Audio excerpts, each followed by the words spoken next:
But since we're all gonna die, there's one more secret I feel I have to share with you. I did not care for The Godfather. What? Did not care for The Godfather. How can you even say that, Dad? Didn't like it. Peter, it's so good. It's like the perfect movie. This is what everyone always says. Whenever they say, Robert De Niro, Al Pacino. You never see Robert Duvall. No, fine actor. Did not like the movie. Why not? Couldn't get into it. Explain yourself. What didn't you like about it? It insists upon itself, Lois. What? It insists upon itself. What does that even mean? Because it has a valid point to make. It's insistent. It's insistent. It's insistent. That's too damn funny, man.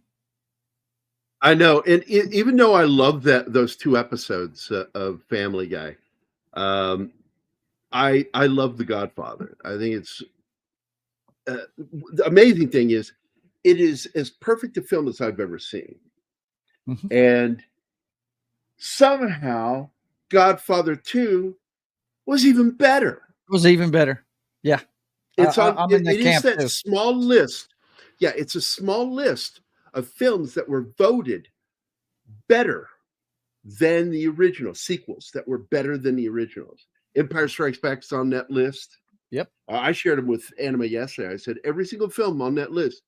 Yep. It's shocking, but it's true. But The Godfather is such a good freaking movie that I've never found fault with it. No. Anywhere. Oh, Sonny, when he throws a couple of punches, it's clear he didn't hit the guy. Whatever. That's nitpicking. Come on. So who else all here? We got Gambit. Gambit was first in the house. That was something the feds could never understand. That's all it was. A police department for the wise guys. From Goodfellas, the same applies in Don Vito Corleone. Absolutely. Absolutely. And he couldn't do some of the things that he did without the help of corrupt politician cops. As well as, even down in the lower levels, because they're rampant corruption in Los Angeles and in New York, all the way up into the 50s until they start really cracking down on cops, in the department with the invention of what's it called in law enforcement where they investigate themselves, internal affairs. Yeah. Yeah. The job that no cop really wants because they're pretty much no cop wants being a cop for cops. Yes. And no cops like them. They always feel uncomfortable around them. And they should, because they're watching to make sure they're not doing something they're not supposed to be doing. But somebody has to police the police. If we didn't have that, then things would be a lot worse than they are. Yeah, you'll get no argument from me on that. Yeah. Who watches The Watchmen? That's it. So now Martin didn't like this movie, and I don't know why. So what is that about, Martin? Why don't you like The Godfather? Because you're a pathologic liar. I was fixing to say, I know better. What? I love this movie, man. What the fuck? I love the whole IP. Yes, even the third one. But I love this movie. Yeah, the third one has good stuff there. It does. It's not as good as the other two, no doubt, but it does have good stuff in it. Don't shit. What I did like I will shake my fucking head. George Hamilton in a serious role. Come on, man. It's got First of all, they screwed over Robert Duvall. That's why George Hamilton's in it. Yeah. He didn't. It's not like he asked for some exorbitant amount. He asked for 1/3, I think is what it was, 1/3 or half of what Al was going to make. Yeah. It's all he asked. And what is fucking Francis Ford Coppola do? Shows up at his house to talk to him about food, have lunch with him, and try to get the recipe for his one of his grandmother's dishes. And that's it. And later, Duvall even joked about it. He says he left and he forgot the fucking recipe. And after I saw that I wasn't going to be in the movie and they made the movie without me, I'm kind of glad I didn't give it to him. Well, in my opinion, he went there to talk about it, but chickened out. That's why he left the recipe. He wasn't there for the recipe. He was there. Yeah, Coppola was there to talk to him, and he was, yeah, absolutely. Yeah. He chickened out. So, but let's see. Let me see what some of the things are being said in the chat here. Gambit, Godfather 1 and 2 are great, whereas the third one is good. I wouldn't even put it as good. I have so many problems with it, but I saw the extended one movie cut. I watched it, and I liked the third film when it was edited that way. It worked for me that way. There's a lot of stuff taken out. I could not stand Sofia Coppola in that film. She was fucking awful. Yeah, yeah. But the ending, It was originally supposed the to be illegitimate son of Sonny, was really good. I thought he was great. She got into trouble. What's her name from Beetlejuice was supposed to play that part. Winona Ryder, really?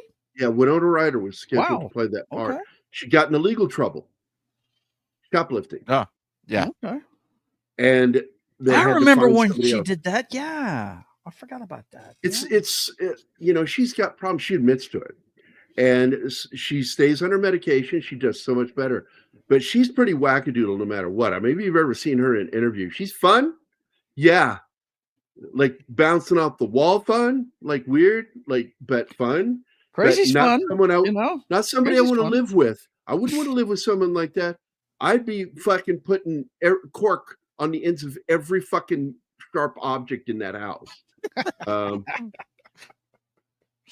not saying she's a danger to anybody else, but I'm also not saying she's not a danger to anybody else because she's fucking wackadoodle. But she's a good actor. I've always liked her. I love her in Stranger Things. And I don't know if I was ever one of those guys that had a crush on her because I never did.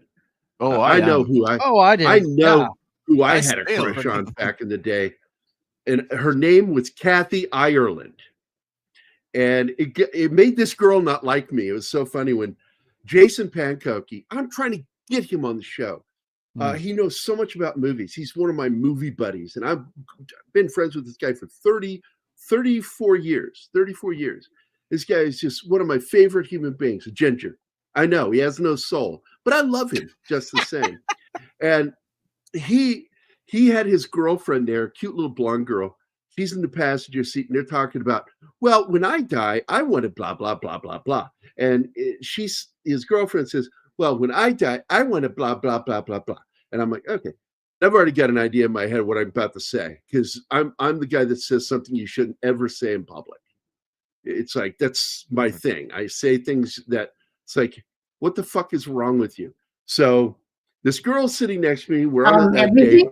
And Jason goes, Gary, when you die, what do you want to have done? I said, I don't know. I kind of like to be cremated, then turned into a soup and inject it into Kathy Ireland's ass and have her hold it as long as possible.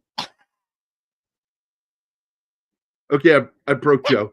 Yeah. That's jacked up, man. Oh, Damn. You guys in the medical profession have the most fucked up senses of humor, man. It's ridiculous. I know, right? And so this girl did not like my me. wife from has that the point same forward. sense of humor. It's ridiculous. I have a question. If Yeah. when the channel gets canceled, Right? would I be had an opportunity to start my own channel, or would I be tainted too? Well, what you need to do we is would all be fucked. Right. you need to clip that and report me for saying it. Right. And find out, Martin. Yeah. By the Hey, way, we have Sats. Kyle is here. Yeah, Wait. Kyle Hi, is Zax. here. I'll do it. I'll do Are it. you I'll gonna do do it. it? Yeah. Wait. Well, fuck you, Kyle. There's more. What the fuck There's was more. There's Oh. more.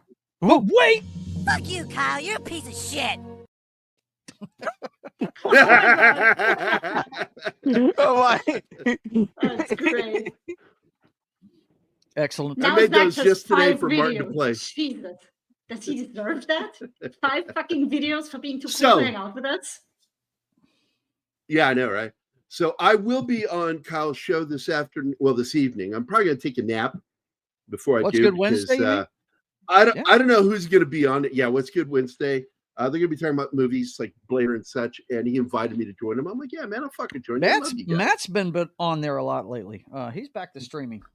Which Matt? God, what's the name of his channel? Foul Ball Productions. Oh, yeah. I haven't seen him in a while. So I'm looking forward to joining him tonight. But I tell him, I said, I'm always apprehensive when I jump on there because there are a couple of people that weird me the fuck out. That he has this regular panelist, and I'm like, I get really quiet around him because it's like, man, that guy makes me uncomfortable. It's not the girls, man. It's always there's like a couple of dudes that he gets on there. But I love Gooch. I love all those guys. I don't know if they like me or not, but I like the Gooch, man. I'm on Gooch's Discord, and I promote a lot of shows on his stuff.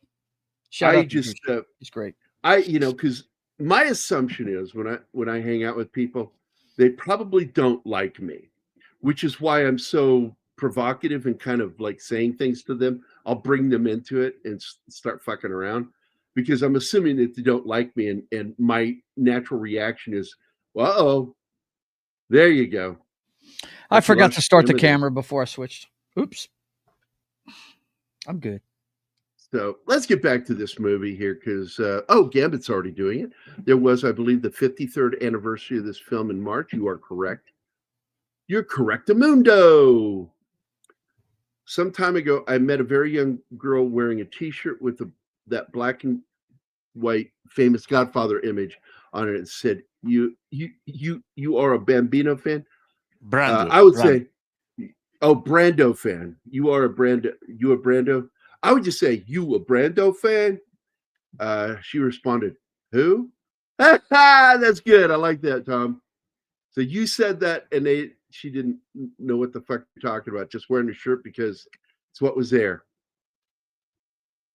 Yeah, I know.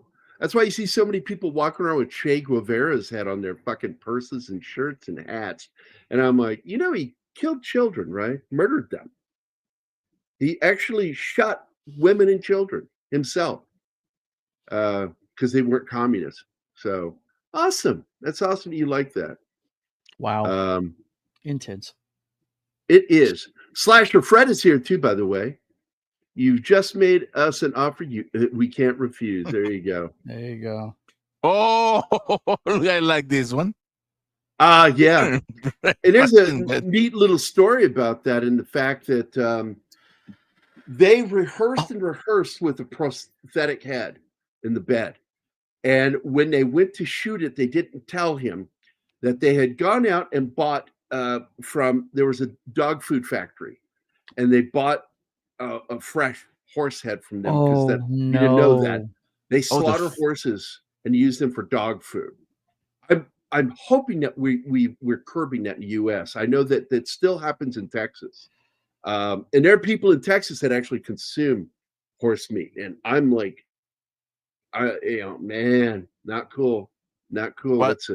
Cows are dumb. They can be sweet, but they're dumb.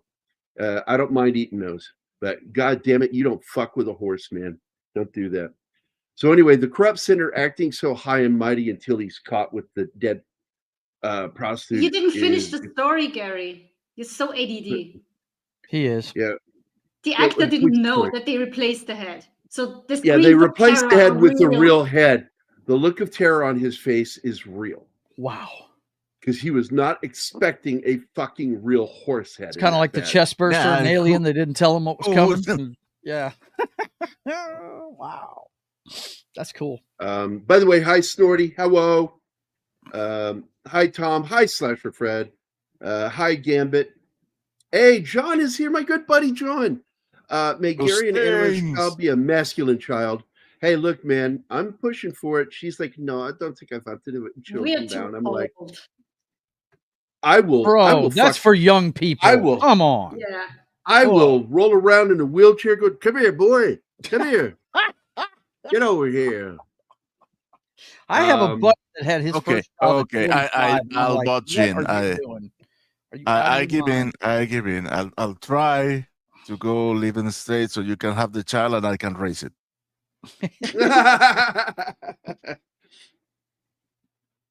Man, Zoe tried to get me to adopt the child.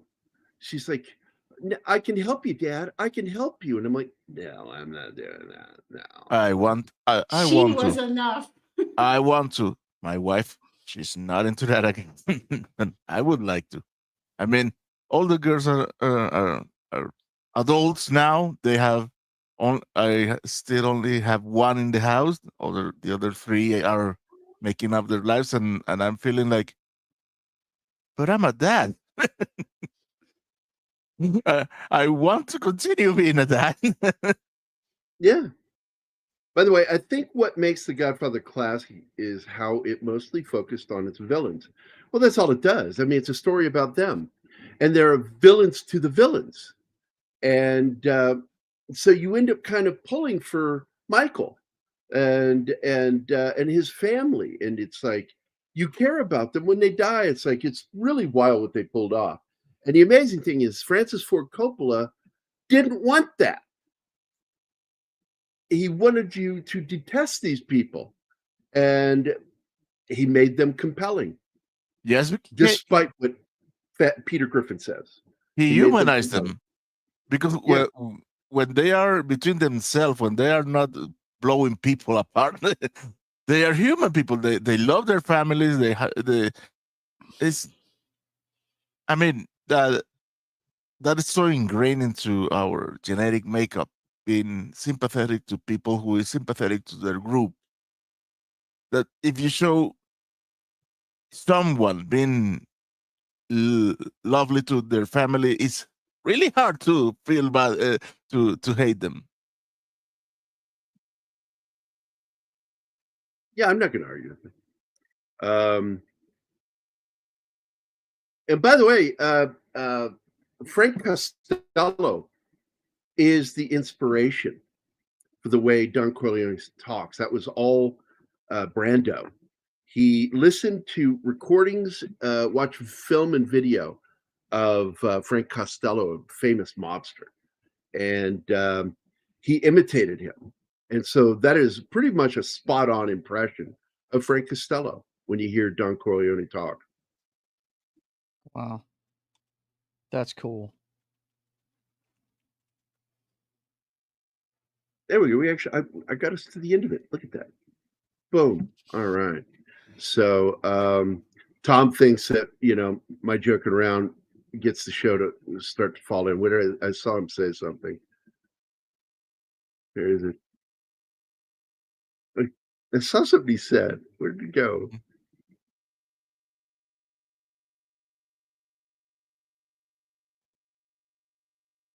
Yeah, you need to go and make your own channel. He hates so much on his channel, and yet he keeps coming back. He's a glutton for punishment. But I love Tom. I like the guy. He is a lot of good input. Yeah, this one is going down the drain. There we go. But one thing, by the way, that just recently impressed me, I am not a Billy Zane fan. I'm not. I don't like the guy. I don't think he's a very good actor. He's not a very don't go see him at a con either, because you're gonna that's one of those cases you don't want to see your idol.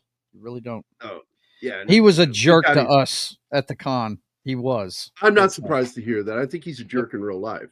Yeah. But in makeup, he's playing Brando in this movie about an island he bought. It's a true story. They turned it into a comedy, and they show bits of him doing his performance in The Godfather, and the money he made from that is what he used to buy this island. And goddamn, this movie, I can't help it. I'm compelled to watch it because he looks so much like fucking Brando. It's ridiculous. I don't think he sounds like him. Brando's a little more soft-spoken than what he does in the trailer. But I'm hoping maybe they'll go back and do some ADR and get him to fix some of the dialogue he did, live dialogue. For those of you who don't know what ADR is, additional dialogue recording, where actors, like, they did this with the French actress in For Your Eyes Only, where she had to go back and re-record her voice because her accent was too French. They said, oh, she was dubbed by another actress. No, that wasn't Mitzi. That was her. She did her own voice, and she tried to capture more of a accent for the movie. But if they could do some ADR, I think it'd be neat to see what he does with this Brando movie. Mhm. I will be watching it. Yeah. This movie is one of those 70s movies that made Marlon Brando famous, although he was a classic movie. It's like On the Waterfront, The Wild Ones. A lot of fucking movies. Yeah, he was in a bunch of them way before this. Yeah. He directed a Western, Appaloosa, that was not terrible. He did another one too, 2 Westerns. I just don't think he's a natural for that kind of film. This one, he did this thing that was really kind of cool for this part. He had gone to decide how his character was going to talk, listening to recordings of Frank Costello, which was brilliant. And he began working on his accent to sound like, that gangster, because he wanted to do something that he felt was really going to give you that great contextualization of this character and owning it, making it his own. And it kind of shocked everybody making the film, including Coppola, when he started doing the voice. And boy, it worked. But a lot of people didn't think it would work. Executives were getting freaked out by it, just not digging it. And the look he has with the jowl. Let me add this to the screen. There we go. Oh, gotta wait till you drop that. There we go. That is the dental piece that he had designed to give him that look with his jowls. And people go, stuffing cotton in there. No, he had a dental piece, and that's it. It's on display at a museum. Cotton wouldn't have worked. It would have moved. Wow. It looked weird. And look at the difference, because on the left, that's just him. On the right, that's him with the implant. Yeah. Oh, it's totally different. And the makeup, because they aged him old. Yeah. Yeah, because he's only in his 40s when he did this, 47. You know what's screwed up with that mustache on the left? He looks like the guy. No, We're getting too much of him. I'm telling you. I'm telling you. Fuck, now I can't unsee it. Thank you, Joe. He does not look like Pedro. He does. Yes, he does. Yes, he does.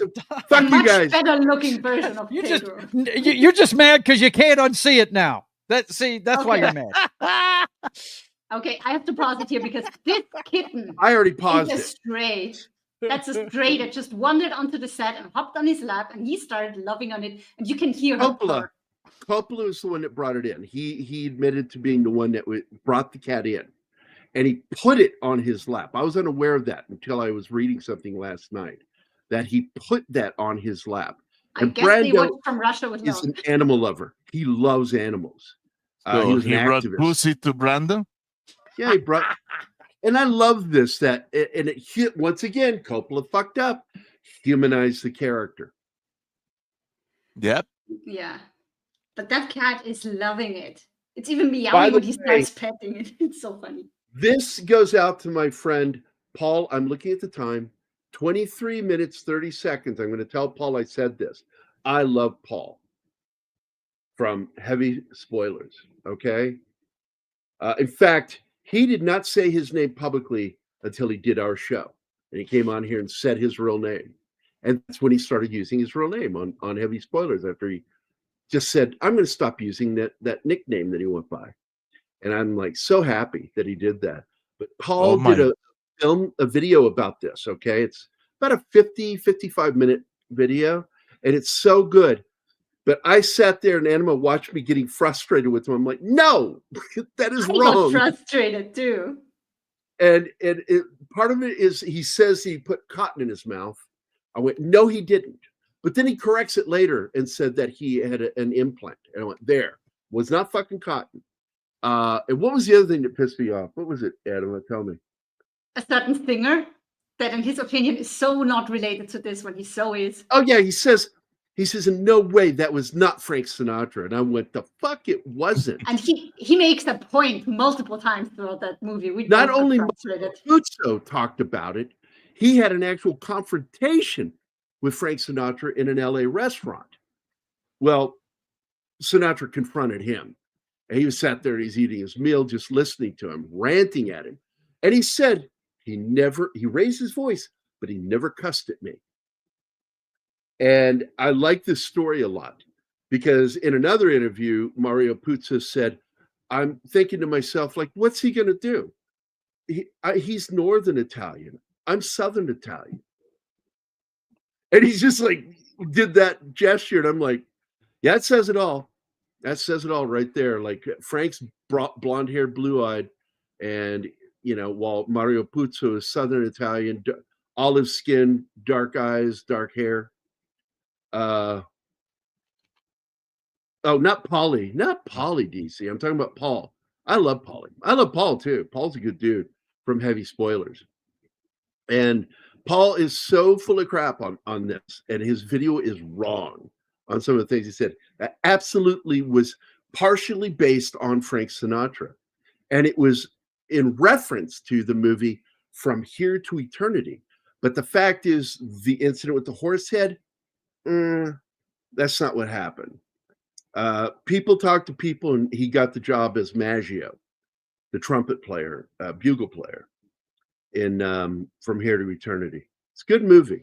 We're going to do it. We need to do that movie. I always thought it was Wayne Newton that was being portrayed, but No, if anything, it could have been considered Perry Como because the wedding in this movie was actually based off of a real gangster's wedding. I forget which one it was.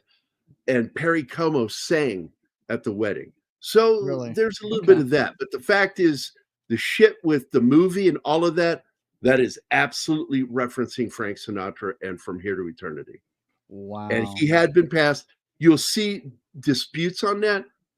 No, absolutely.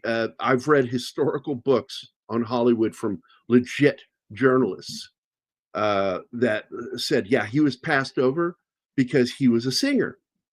And they didn't want a singer in that role. He was typecast. And that's why he wanted the role so bad, because he wanted to get out of that. He wanted to break the mold and get out of that. And he did that movie. And then later, like in 55, he did The Man with the Golden Arm. Two powerful fucking movies.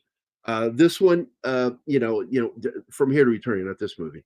From Here to Eternity is a great military film by James Jones. And I read the book, great book. And it's the one time where James Jones actually was there when it happened. Like when he wrote The Thin Red Line, I'm like, you're just making up shit. Because it's not like you guys didn't have to deal with some stuff in the Army, but the Marines cleared that fucking area out for you. And what you thought was what was left. And by the way, there's an actual Goomba in this movie. Goomba? An actual mob guy in the movie. He's the dude that you see during the wedding sitting there in a chair reciting, I apologize for intruding on this, the day of your daughter's wedding. In reality, he had no idea they were filming. That was him practicing his lines because he was so fucking nervous. And he was rehearsing his lines and they filmed it and put it in the movie. Wow. And I thought that was wonderful. Coppola was fucking clever with some of the shit he pulled in this movie. Mm-hmm. The cat, which humanizes Vito Corleone. Just some really good shit in this film. That happened. He also gets humanized in the scene where he goes to the guy we just saw, the Undertaker. There he is. And that guy is an actual mobster. Yeah. Okay, whatever. Luca Brasi? No, I had to stop it to explain, honey. That's the mobster. So go ahead. Luca Brasi. Yeah. Luca Brasi is a real mobster that they gave a role in the film because the mob was working with them. Oh. And at first they had their fucking hackles up. And then they said, we want to see the script. So they, took it because they threatened Robert Evans. Robert Evans says, no, I'm not the one producing this film. And they gave him the name of, what's his name? The producer, Ruddy. What is his name? It's escaping me right now. Don't know. Unsure. Looking for his name.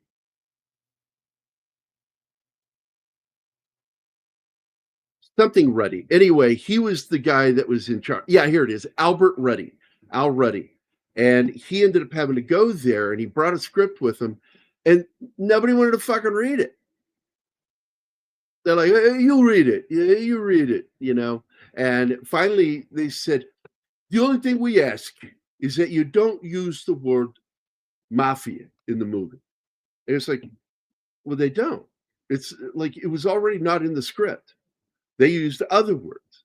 And what the mobsters didn't know, and they had created this whole organization about Italian honor group. I can't remember the name of it. And they said, as long as you don't have the word mafia in there, we're good with whatever you do. But in the film, they use words like Goomba, they use Guinea, Wop, and they had no idea those words were in there. And had they known, they probably would have thrown a fit because those words were in the film. And of course, like I said, they sent mobsters there, you know, low-level guys, to go watch what's going on over there. And so they ended up giving that one guy that role. But throughout the movie, you will see that are actually made guys that were there to spy on them. Wow. Yeah, I know. It's crazy. Yeah, this scene right here, man, this guy is so scared to death the entire time he's in that room, except for when he's telling the story about his daughter. He's very, you know. No, this is the one, the baker. This is the baker, the one who comes to plead for Enzo, the boyfriend of his daughter. Oh, is that right? They haven't done the Undertaker yet? Okay. That's coming up right now. This movie is so long that the slideshow is going 200 miles per hour. I'm sure. I'm sure. Yeah, don't get shocked if this video is getting claimed for it, because they will claim us for that. And yeah, I don't care. Pacino, man, you know what's wild about this? It's obvious he didn't want any part of this. He wanted to do something else. He wanted to be out of the family business, really. Well, his character, he had served in the Marine Corps in the Pacific. Yep. And which is why you don't see him reacting to the Army guys driving by in Jeeps when they go over to Corleone Village. Is it the second one that has the scene at the dinner table the day he joins the Marine Corps and pisses off Sonny? I think it's at the end of the second movie, isn't it? Where they show that? I am not sure. Pretty sure, but it's a great scene. I have to rewatch the film. But look at this guy's nose. He was also a wrestler, fighter. Wow. So that's why he's got a fucked up nose. Mm-hmm. But this guy actually is really good. And the amazing thing is, man, as a guy who's a made man in this movie, doing that scene where he allows an actor to get behind him and strangle him. Yeah. Oof. Blew my fucking mind that he did that scene. And boy, his death scene is one of the most intense moments in the movie. It's wow. It's nasty.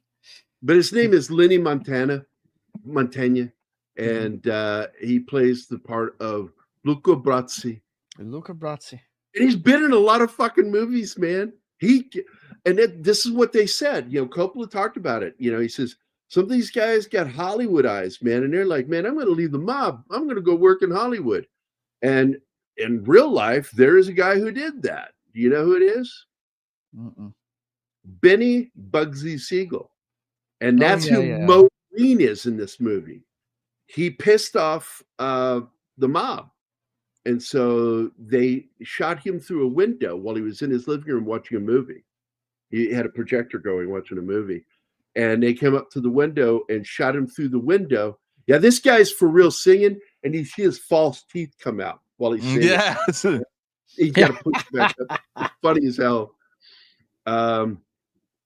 Dude, let me tell you, Tom, he went so far into hanging out with these Goombas that the FBI started a file on him because they didn't know who the fuck he was.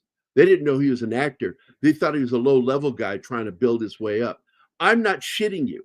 The FBI was investigating James Caan because of this movie. And by the way, the daughter that's getting married is, of course, Francis Ford Coppola's sister. Anybody remember her name? Talia Shire? Shire. There you go, Yeah. Joe. You knew it. That's Talia yeah. Shire from Rocky. Great actress. Yes. Yeah. Absolutely. She is Francis Ford Coppola's sister. And I don't know whose kid Nick is, but Nick is a nephew, Nick Cage. His actual name. Yeah, I is do know they're Nicholas, related. Yes. I forget his middle name. Nicholas something Coppola. Yep. Changed it to Cage, but his last name's Coppola. Sure is. Yeah, because he wanted to make it on his own. Can't fault him for that. Yeah, absolutely. Tyler No Green is Benny Bugsy Siegel. I was just talking about it, man. Yeah. Absolutely. Yep. And I like the fact that they show him get shot in the eye. Mm-hmm. He puts his glasses on. It's so cool. They had a device that cracked the glass, and then another device that went to a tube behind him that fed blood through and squirted out. Fucking brilliantly done. Looks so real. Yep. It was cool. And by the way, Duvall is, in my opinion, probably one of the best actors in this movie. Oh yeah, Best awesome. performance in this movie. Mm-hmm. The one before we that get too far off, is Mom. Let me tell you something. Nothing. No one got more method than the horse. Yeah, they tried to give him a tough time. It's like we did not hurt that animal. That animal was already dead. Right. And take it up with the glue factory, okay? Yeah, take it up with the dog food factory. Yeah, the dog food factory, whatever it is. Yeah. Before we get too far away from Talia Shire, though, that character's journey throughout this trilogy is just awesome because she is a total pain in the ass daddy's girl until daddy's gone. And once that happens, she could have been a hitman for the mob at that point, man. She was so fiercely loyal to Michael after that. She'd have done anything he told her to do. You know what I mean? It's amazing. By the way, this is supposedly how in the Godfather 3, this is Andy Garcia's conception. Yep. He's knocking her up with Andy Garcia. Yep. Tom says to stop horsing around, Martin.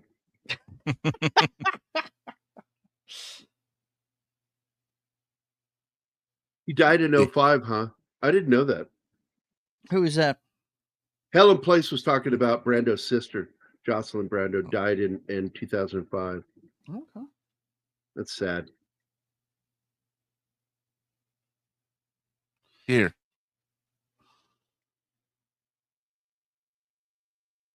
Okay. Oh, yeah. Some people took issue with it, but later on, man, nobody cared. The mobsters, they were offended that they were not given tickets at the premiere in Hollywood. And one of the proofs, like, we were not inviting them to Hollywood. No. But they had their own special showing that they got to go to, and they loved this movie. And in fact, it has been proven that many of the mobster things that are done in this movie, the way they're touchy-feely with each other, like touching their shoulders and stuff, there's a lot of hugging and the kissing of the ring shit, actually got adopted into the real mob from this movie. Wow. Now, it's interesting how the Adobe PDF file ring are contentious with the mafia.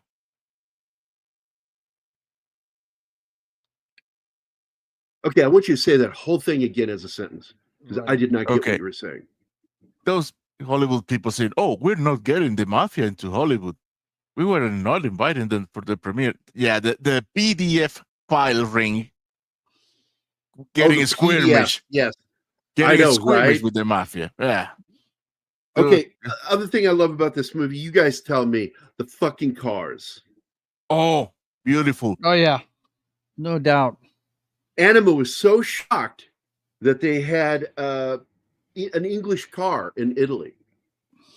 Like, why Yeah. are they I driving? wasn't shocked. It was just weird. What was Well, he you doing? sounded shocked to me. It's like, what's that doing there? That sounds shocked. No. And I'm like, they must have, because they used it for the film for a reason. What, Martin? Now, the car that got me completely was oh my god, not the names, the big guy, the big boss, Barcini's white car. Oh my god! Ah, There, look at that car. I mean, That's we're a in Rolls Royce, isn't 44. it? They That's a forged Rolls Royce, cars isn't right it? There. It looks like it. no, the white isn't a Rolls. Correct me if I am wrong, but is that not the pool that they use in the Beverly Hillbillies? I haven't seen Beverly Hillbillies. Yeah, I haven't either. I wouldn't know. Joe, That's an Joe, old I'm sure television you've show. seen it. You This- know, I I know wouldn't they be able to built a recognize set. it. They Yeah. built a set, but it's all based on that actual house. And I when I saw this, the first thing that went to my mind is like, wow, that really looks like the pool Let me see if I can from find it the real quick. Beverly Hillbillies. Let me see if I can find it. Yeah, But I know what you're talking because about, but I got it. couldn't confirm or deny any of that, man. God, Beverly Hillbillies was so long ago. Good Lord. Well, isn't the house the one in San Simone, Snort, that they used? oh, Beverly Sanders Hillbillies says Spartacus. and in Spartacus. Not surprised. Because at that point, he didn't like traveling. Just to let you know, he's phobic about traveling. Francis Ford Coppola. I mean, not Francis Ford Coppola, Stanley Kubrick. And so he shot all his films in America until he decided to relocate to get away from the PDFs and everything in Hollywood and go to England to break from Hollywood. He was sick of it. And there are those that have said the scene when Humbert wakes up, what's his name? Oh my God. This is the house, by the way, on Beverly Hillbillies. It's called the Chartel Mansion. I told you. Fuck, I told you. And it's in San Simone, right? Let's see. Let me get rid of the picture and go back to all. It's gorgeous. Estate. It really is. Statuous Mansion, Bel Air, California. In Bel Air. Bel Air, California. So I was wrong. Yep. Hey, Penny's here. Penny, I hope Penny. you're having a good day. Just know we love you. Peter Sellers' character. Let me go look it up real quick because he's an important character in the book. Yeah, we need to remember that this is actually the screenwriter is actually the novelist that wrote the book. This is based on his novel, isn't it? Well, that's the other thing that Paul got wrong. Paul said that so much of his book was in the film. Coppola gave him credit. It's like, no, that's not true. Coppola worked with Puzo. And it's because of that work he did on The Godfather, he got hired to do Superman. And little did they know, he's insane. Because if you have ever read what he wrote, because he wrote the book for Superman, the movie. Oh, did and the novel is nothing like the movie. It's insane. Einstein's in it, all sorts of shit. This guy's really good too. You've got some real good actors. Abe Vigoda plays Tessio. Gianni Russo plays Carlo. The late John Cazale. I fucking love that guy. He plays Fredo. Everyone. Yeah, the guy that plays Fredo's Fredo. great. I've got. He doesn't shine until the next film. And Lenny Montagna is Luca Brasi. You got Al Martino as Johnny Fontaine, Frank Sinatra. Let's see. By the way, I love the name. Morgana King is the single most unknown character in this film. She plays Mama Corleone. Oh wow. And she's not even a character in this film. She's a background prop. And that always bothered me. She I does think sing that's at the one- wedding, though, Gary. Yep, she does. She has her moment at the wedding. I'm glad because I felt like she's just so uninvolved. All the other women involved, and she's so quiet all the time.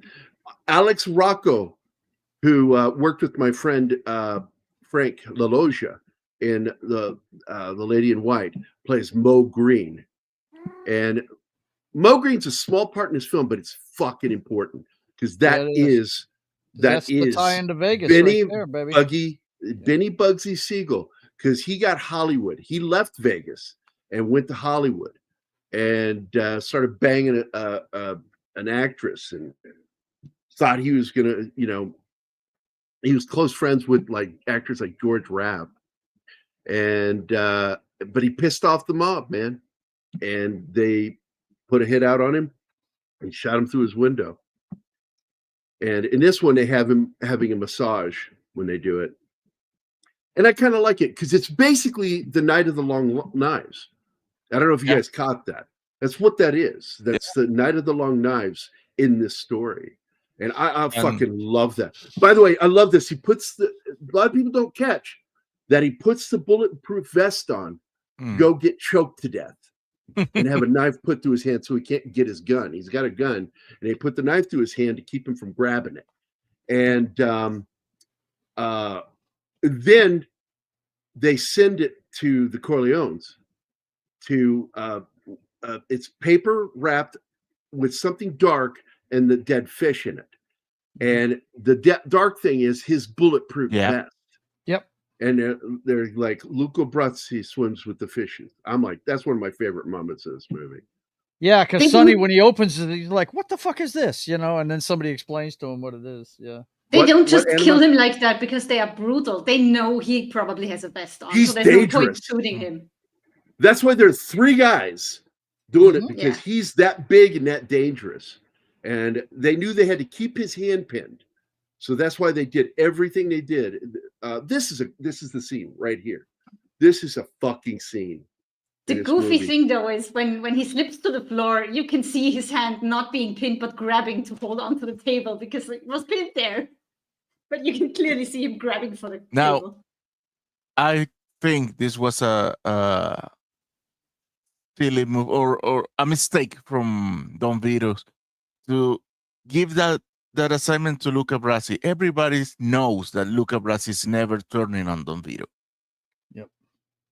There's no way he could sell that. He should have gone for Costanza. Yeah, maybe.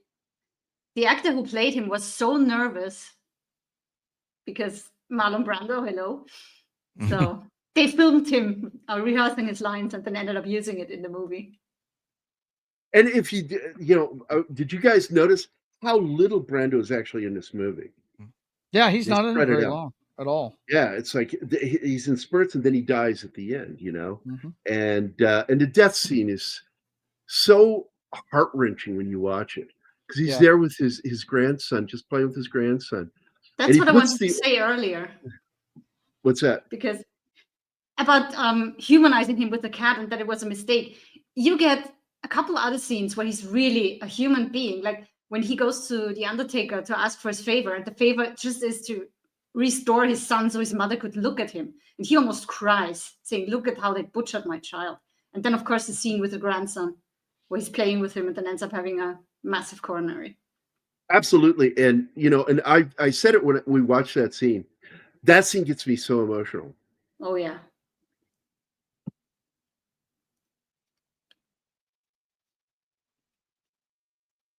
Well, in the second film, De Niro plays him, and he was supposed to be in one scene, but he didn't show. And there's rumors, because he felt that he was betrayed by Paramount in what he was supposed to be paid for this movie, that he didn't show up for that reason. But for whatever reason, I think it works better with him not there.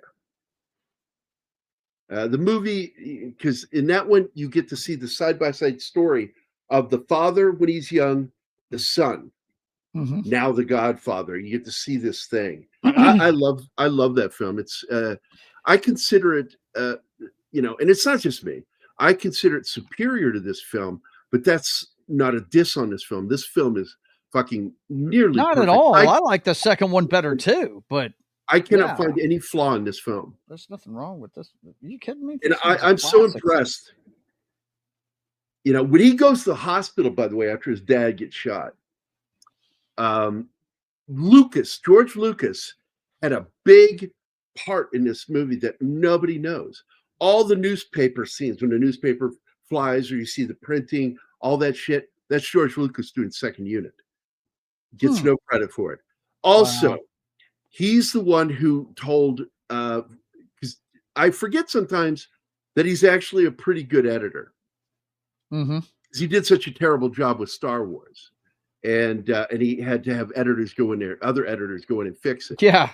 But he his wife for one, right? Yeah, he Marcia, or I always say Marcia for some reason. But anyway, you get this whole thing with the hallways in the hospital where you see it empty all the time. Oh man, yeah. And what he did, George Lucas did, was he told Francis, take all the ends off of the scenes after all the actors have left the camera, but the camera's still rolling. Take the ends off of those and use this for that scene. And he did. And oh my fucking God. It's really George Lucas used to be really fucking brilliant at filmmaking. Really, he was. Well, they all slide when they get older. By the way, Anima, do you remember when they were shooting on the streets of New York in Little Italy? There were real goombas, bobsters there watching, and they got photos of them making fun of the cast for something. You remember what that was? No. It was how they were dressed. Because they basically said, oh, no, that guy, he'd be dressed like a pimp. He'd be all fucking dolled up, silver, like fucking sharks, you know, shark skin. And they're like, no, we're not going to do that. But that's how they were at first. They were like making fun of the movie while it was being made. And they weren't really cool with them filming in Little Italy, but it had to be there. Coppola insisted on doing it there and not building sets. And what they ended up doing was harassing shop owners not to partake in it.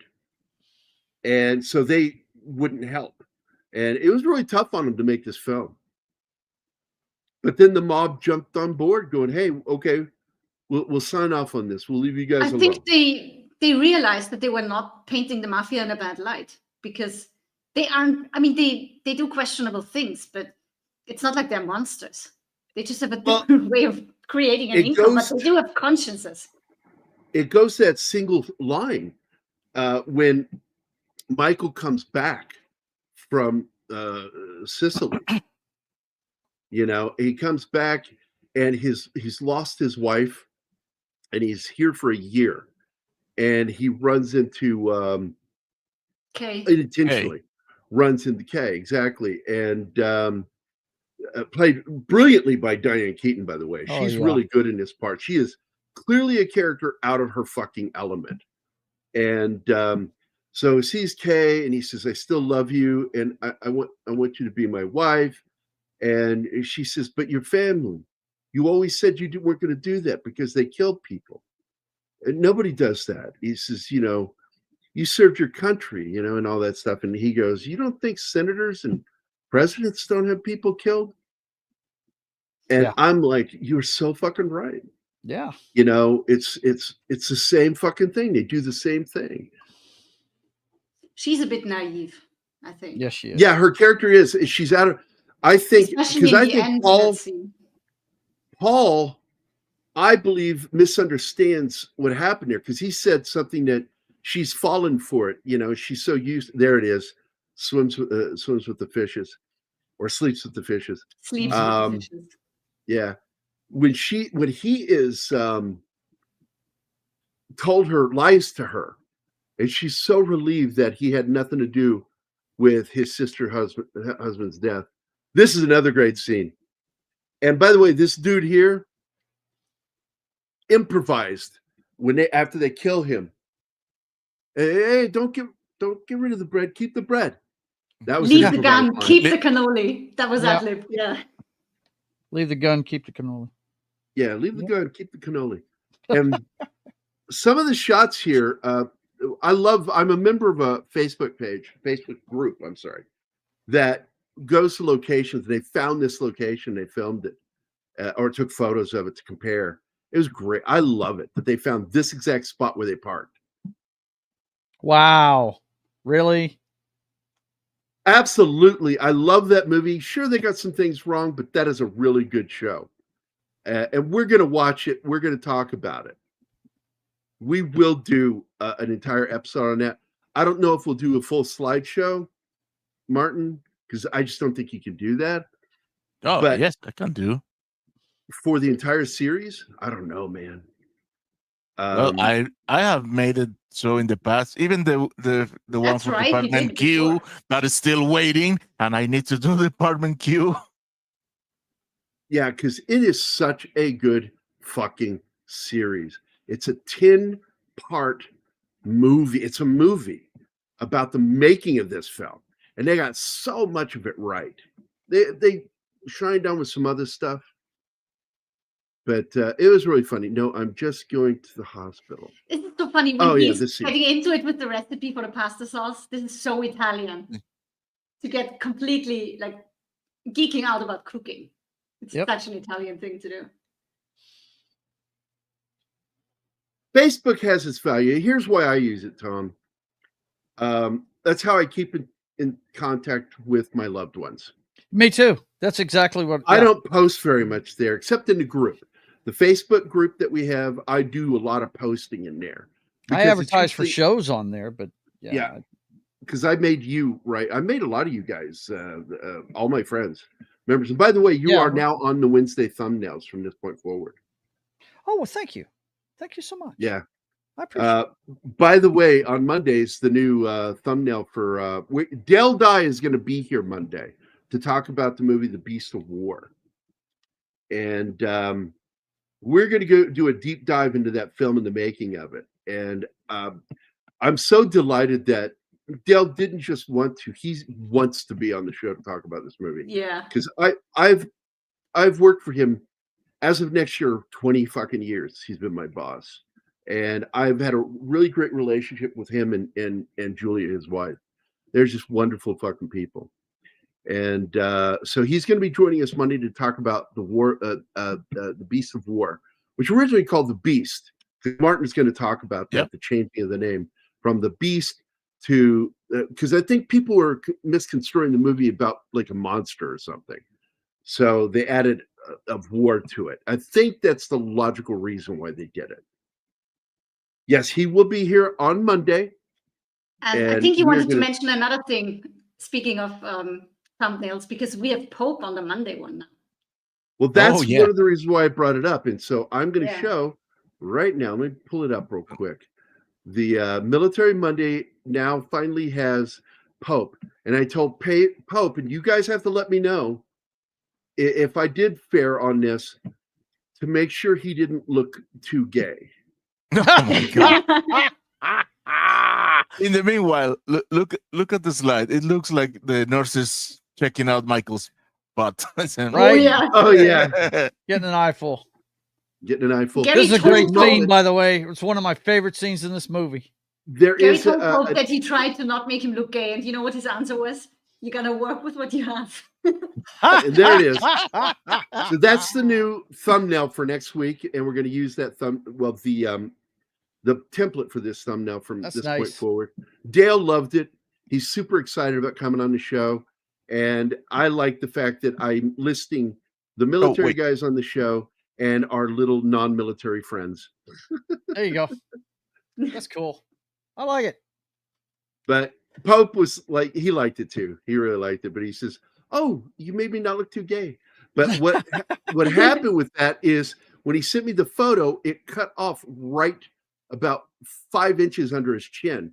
I'm like, dude, now wow, you had to create his torso. I had to paint some of his beard in and make the shirt go longer because he's fucking I do idiot. that a lot on these things too. Yeah, that's cool. So that's our new thumbnail. I liked it a lot. Yep. Looks And good. don't forget, this episode, despite being about The Godfather, is brought to you by Backdoor Beaver. You have not tasted popcorn until you've had it out of the ass of a plastic beaver. That's not in the ass. That is Backdoor Beaver. Backdoor Beaver. I want to make a song. Sounds wrong. I want to write a song about it. Backdoor Beaver. Oh man, You can do it, yeah. Intense. Okay, so this scene, the way they shot this, and like I said, to create that emptiness of empty hallways, like So nobody's great. there, they use the end clips from takes that have nobody in the shot. You look more gay. Thank you, man. I try. True. I try to be gay. The nurse just said, Right there, "Oh, right maybe there, it's right all, there. Even his guard." Right there is when it happened. And I'm trying to get it back. So I'm going to try to pause on this because it's going so quickly. You know my father. But Men are coming to kill Marlon him. Brando is in the bed when they're moving it. That's him. Mm-hmm. And he let his hand dangle over the side of the bed. And when they went through the door, it fucking got pinched Ooh. when they were leaving the room or going into the room. One of them. Oof. When they're going through the door right here, his hand got pinched. And you can actually see him yank his hand up. Wow. And that is another moment where he is very human, because when Michael tells him, "I'm with you now," and he doesn't mean in the room, he means with him. No, he means and in the family. he's in. Yeah. That is- You see, is- you see this faint little smile and the tear rolling down his cheek. Mm-hmm. Well, you know why he's crying though? He's not crying because he's happy. Yeah, he didn't didn't want want him in this Michael business. to be in the lights. It is a tear of relief. Yeah. It is. Well, he didn't want him in the business though. He did not want him at in the that family point he business knows at all. that he needs Oh, him because here. he knows that his Wait. other son is a fuck up. Yeah. Yes. This is a great payoff Mm-hmm. because you This see that is the baker. yeah, The the baker. one who was being pleaded to be kept in the States, and now he's grateful and he's repaying. And he may be the reason why nothing happens here. I mean, Yeah. it's so awesome, man. It really is. But it He leads. looks like a regular visitor, and he has to make him look Yeah. like a gangster. Yeah, he's got to fixing putting his hat down, and he throws the flowers away. No flowers. Yeah. He says, "Put your hands in your pockets." So he stands there, and he pulls his collar up. Yeah. And pulls Yeah, his he hat fixes down him up. slightly. And that And guy's like, what's- what are we doing? Yeah. You know? Fish out of water. And what ends up happening at the end of the scene is so fucking emotional for me, because he tries to smoke a cigarette. He's so nervous after the gangsters drove away. Yeah, They were scared coming out to of his kill him. mind. Yeah. And Mhm. fucking shit, man. He grabs a pack of cigarettes and you see his hands just shaking. That poor dude. But hey, Yeah. him being with Michael, you can't tell me those guys wouldn't have popped out of that car and just blown Michael away. Absolutely. been by Sandra brought up himself. something that Anima and I laughed about, because yes, this is a fact. And we were We going to laughed bring at- that up when the He scene was comes such up. it was so funny when they take him home and they're carrying him up the stairs. He intentionally put weights in the bed with him to make him heavier. So it was harder on the actors having to bring him up the stairs. And he That's enjoyed so it. fucking funny. Yeah, he's a It is. prankster. He was notorious for mooning people on the set. Okay. And one of my favorite moments was told by Robert Duvall. He said during the wedding scene in particular, there was concerns, and Coppola and some of the producers were like, "Please don't do that." Production manager were like, "Please don't do that. Stop mooning their kids here." Didn't stop them. So Coppola went over there. Brando went over there and got Duvall to go with him, and they both mooned some of the crew and actors in that scene. Yeah. And This is where a scene the where corrupt police fucked the chief shit out of yeah. Michael. Yeah, played brilliantly by Sterling Hayden. Yeah. And the fucking name of this guy, man, McCluskey, just makes you want to fucking. Of course, shoot they him. made him a friggin' Irish cop. Of course, they did. With one punch, he broke his nose and his jaw. Yep, his cheek and his jaw. Mhm. Yeah, fucked him up. Mhm. And great fucking scene, man. then he Speaking of apologized for it pranks, later. Yeah. when Vito smacks Fontaine, that wasn't planned. See, I knew He it wasn't did that gonna just get out of much the blue, work and done the today actor with this later movie, said he man. didn't, Be a he man. didn't know Be whether a man. to cry or Stop laugh. whining. Stop crying. Boo-hoo, making fun of him. So I want to finish the story. Okay, so they dropped Trow in front of everybody, and Duvall went over, was like afraid, like he offended some of the ladies. And as he approached, just to apologize, he says, "Oh, you're just fine." He says, "But did you see the size of the balls on that other guy?" Talking about Brando. Duvall told that story on Graham Norton. I love Graham Did Norton's he? show. Graham Norton's show is awesome because he has them drinking. Yeah, he gets some drinks and loosens them up. Oh, dude, didn't you see when they were Damon,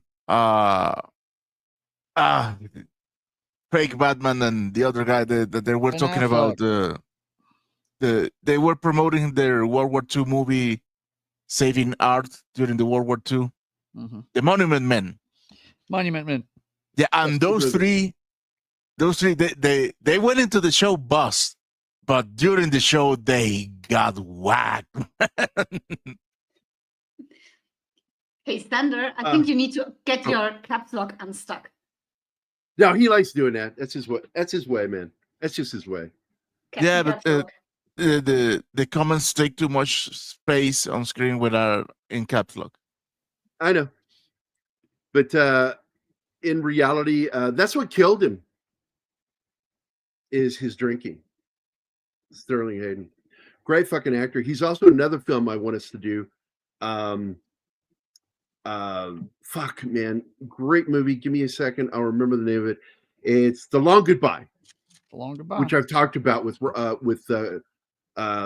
Elliot Gould as Philip Marlowe. I love that fact. Arnold Schwarzenegger's first movie. Oh, okay. He has a bit part in it. We need to watch that movie. I love that movie. I love that fucking movie. And it's directed oddly by a director known for doing edgy films. Robert Altman.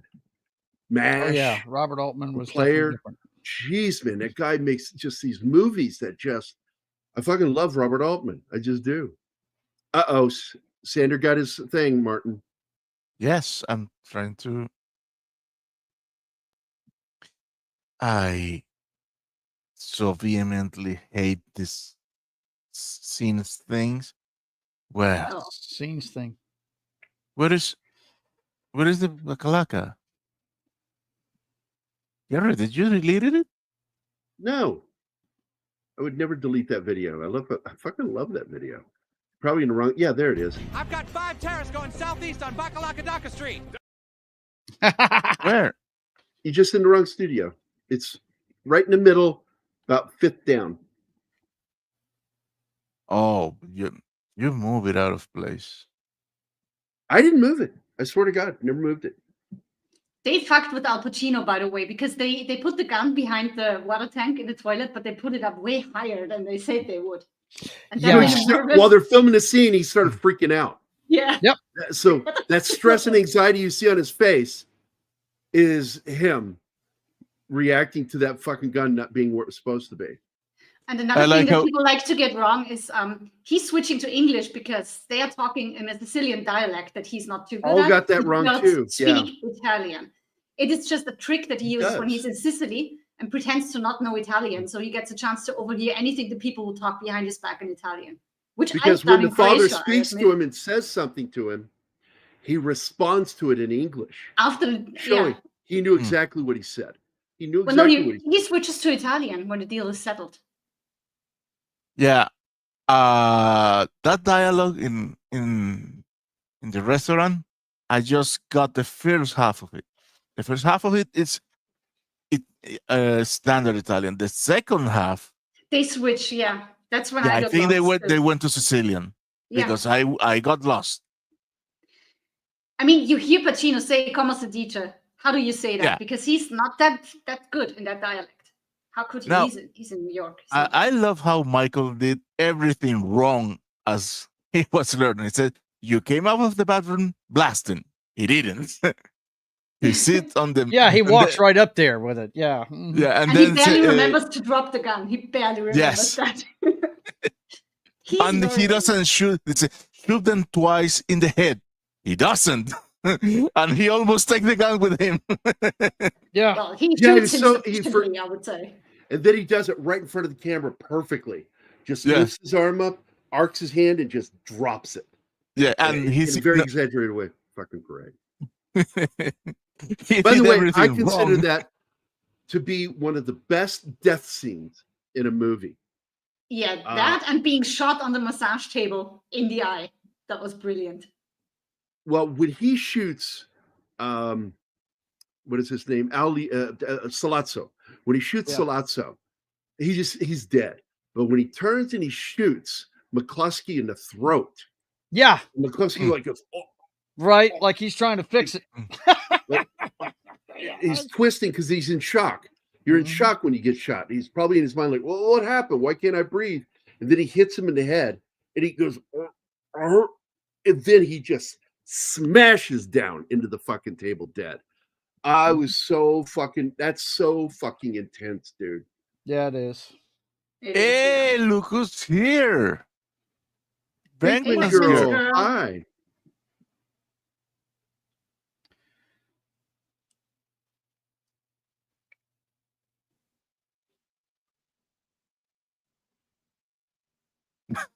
No.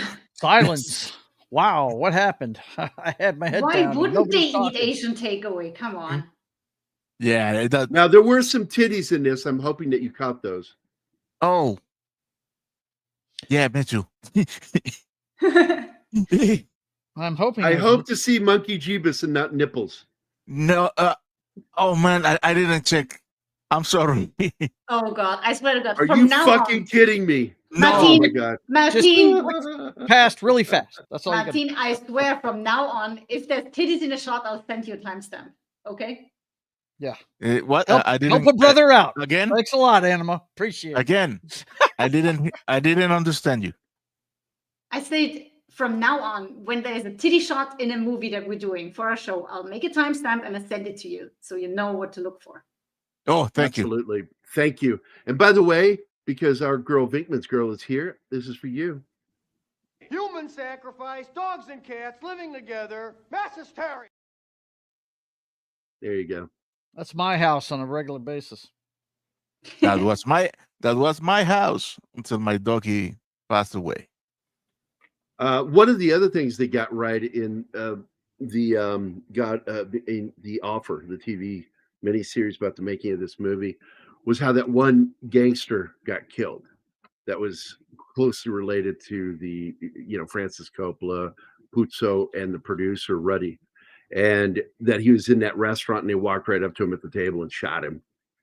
And they show it in the miniseries. I'm like, good job. They showed it pretty accurate. Hold on. That scene was inspired by another movie. Sander, do you know what movie it was that inspired that scene? I'm going to keep an eye. See what he says. Don't you look it up either, Sander. Yeah. I'll know. Don't cheat. I'm like Cheating. Santa. I know when you cheat. I know when you've been good. I know when you've been bad or good. So be good for goodness sake. Right. He says the movie is Bonnie and Clyde. Oh. The way Purvis shoots them at the end of that movie, killing Warren Beatty and what's her name? Mommy Faye Dearest. Dunaway. Faye Dunaway, thank you. Mm-hmm. So this scene is so cool. He was already nervous because he was nervous making this movie. And then shit like this happens where they move the gun on him. He was told it was in this one spot. He'd practiced with it there, and then they moved it up further on him. The fuck with Hey, it. we have Real Wed Nation on Rumble. Hello, Wade. Hi, Wade. Hey, Wade. Speaking of practicing, there's one thing I really want to mention because I think it's brilliant. Coppola did improv rehearsals where he had the actors sit down and just have a meal together in character. They couldn't break character just to get the family dynamic right. And I think that's a brilliant move to do that. It was. Oh, there you go, Tom. Yeah, very cool. Yeah, he was nuts. Tassio knew they had a great veal, an early hint. Yeah. I don't get They got a that. good veal.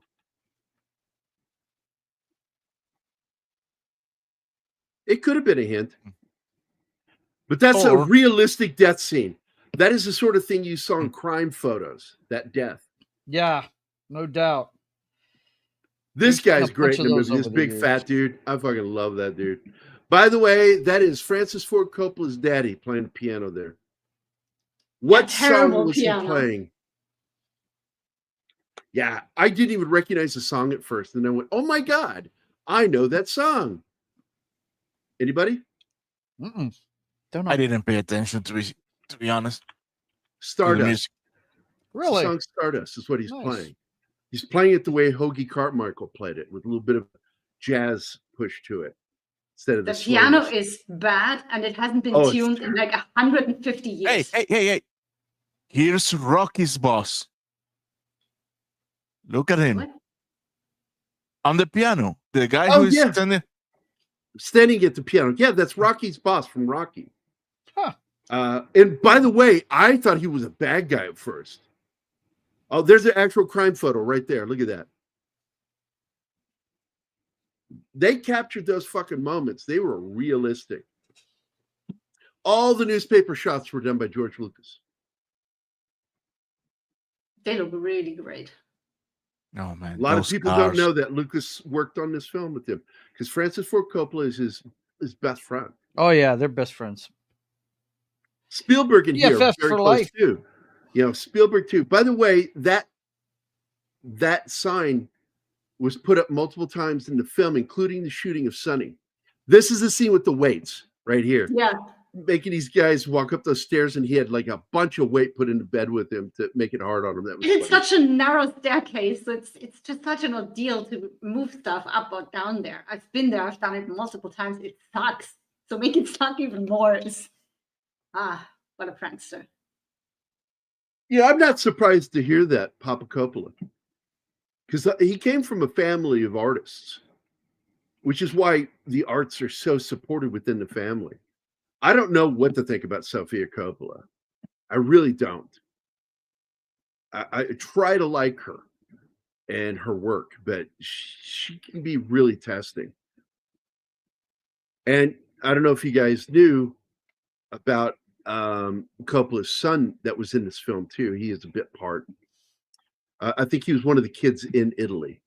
He had a horrible, tragic death. And he was out joy boating with Ryan O'Neill's kid, Griffin O'Neill. And they drove between, and he was drunk driving, Griffin was. And he went between two boats, and there was a line there, and it decapitated. Oh, Damn. God. That is terrible. And then, it got worse. Then he tried to switch seats with him to make it look like Coppola was driving. And we went to prison. He got out. His career in acting was over.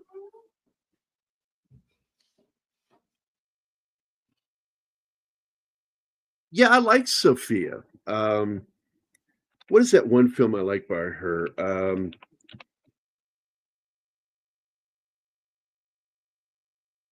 There's one of these family dinners. And they rehearse that by just being in character and having a meal together. Roman Coppola was the one I was talking about. So Sophia, let me go see what that movie is, because I got to go to her page. She's very pretty, but she can't act worth a shit. There it is, Lost in Translation. I like that movie with Bill Murray. It's Scarlett awesome. Johansson in that. Oh, Sandra Yeah, said it. Thank you, that's Sandra. with Scarlett. I think that was her breakthrough. And I think it's a really good film, but she's done some other stuff. I've watched it. I'm like, It's one of the few movies that I went to the theater to watch because I love Murray. I watched everything. I liked the movie The Virgin Suicides. Very good. I did not like her version of The Beguiled. I let's see. A lot of these films I haven't even seen, but I'm looking for the ones. I didn't know this. She directed the TV special, A Very Murray Christmas with Bill Murray. I didn't know that. Oh, that was awesome. He is awesome in everything he does. He's one of these actors. No, but I mean the whole show. Oh, that was a beautiful show. Okay, here's two that turned me off when I saw them. The Marie Antoinette film she made and Void. I fucking hated those movies. Sandra is with you on Marie Antoinette. But oh yeah, fucking hated that movie. I'm like, what a piece of garbage. It gets a 6.5. The Void gets a 6.9. Didn't see that one. She did a music video with the White Stripes. And I love her movie Lost in Translation. And I also really loved The Virgin Suicides. I was shocked at how good that was. Because when I heard what the premise was, I'm like, I'm probably not going to like that. And then I watched it and I'm like, God damn it, that was good. Compelling. So up to this point, he was talking Italian with these guys. And now Yep. they just tell how he met that girl and fell in love and she was He wearing says, this and that. The guy he just says, stands up and says, translate. "No such girl." He says, translate everything I say. Yeah. Tell him to come out, and then I want you to translate everything I say and give him the wrong impression of me that I don't speak Italian. So I know he wants to know what people are saying. This is a trust thing. I like that. You caught that. You caught that. I'm a language nerd. I know you know. I'm telling people watching the show that you caught that. And I love that you caught that. And the moment the guy jumps up and says there's no such girl in the entire village and goes in, it's his daughter. Yeah. You just know. And of course, the one dude is the one that fucking betrays him. Yeah. Ladies and gentlemen, Rocket Kitty. Not him. I like this dude. I like that dude. Yeah. It's Carlo. the other one that. Maybe a Calogero, because they always call him Carlo. I have not watched it yet, Bill. I like how they bring the father and Carlo gets a shotgun. Okay, Andrew, everybody on the show and everybody in the chat, Anima already knows this. My buddy Paul over at Heavy Spoilers. Oh gosh. Top shows on YouTube. That guy cannot say that name. He was calling her Apellina all the time. He said Apellina, and every time I jumped to the ceiling because it's Apollonia. Jesus fucking Christ. It's not her fucking name. Not even Come on, Paul. Fucking limeys. That name is actually ancient. That's a Latin name right there. If it's not the Queen's English, they can't speak it. What the hell? No, the Queen's English I don't trust either. You can't speak proper English. Like, saying certain words like data. Come on, it's data or data. Either one. If it's a character's name, it's data. You can also call the information data, but it's data originally. Dude, I love when those two lock eyes for the first time. You can see they are both being hit by that lightning. Oh yeah. Oh yeah. Absolutely. When he stops and looks at her and she's got the kid and she's walking along and looks back at him, it's like, yeah, that's called heat. I got confused. I felt like, do they know each other and haven't seen each other in like 20 years? No, what's going on it's here? just love at first sight, man. Yeah. They don't know each other, but they are about to. And look at the way he smiles at her here, and he's still injured at this point. He's still got a lot of pain with it. Because if you didn't know, his jaw, even though not really, there was a prosthetic he put in there that went all the way up his cheek, and a lot like what Brando did, and it helped her keep his teeth together because you had to pretend that his teeth were wired. His jaw was wired shut because it broke his jaw. By the way, I have hopes, Bill. I always have hopes. I just doubt. I'm like the doubting Thomas, St. Thomas, man. I always doubt. I have to see it before I believe that it's going to be good. Anima can't speak English properly by Wade. Oh, shots fired, baby. You gonna take that shit from Wade? There you go, Wade. You got the Double birdies. This scene is really wonderful. I love all the background posters that they have in this movie. They're all period. Also, this scene is great. You think, oh, they're taking a walk alone, and then all of a sudden the mamas and the aunts come walking along behind them about 20 feet, making sure they don't do anything improper. It's so sweet that love she it. pretends to stumble so question she here. can get closer to him. A question was here. cute. Are two birds a flock?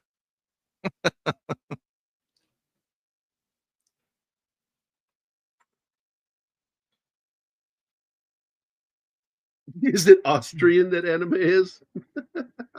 Yes, sir, it is. And everybody here knows that because I've been doing this for over 2 years. Yeah, I showed her a video last night that just made me chuckle. Arnold, And it's okay. Arnold Schwarzenegger on the set of Food Bar, and they ordered a special chef to be brought in, which Arnold thought was funny, Yeah. to make some traditional Australian dishes. Austrian. And it actually, what did I say? You said Australian. Sorry. Austrian. I'm sorry. Bill Barkley and those guys have gotten to me. Did I say that? So again, this is in Little Italy again, and this scene is where he beats the shit out of the brother-in-law. And what ended up happening is he threw him into the wall, and he kicked him at one point, and he broke a rib or two ribs, I can't remember, and he fractured, I think, his finger in this scene. Yeah. Well, he fractured the finger. He's doing Hollywood punches because he's not hitting him. No. But I think it was the throw and the kick that hurt him.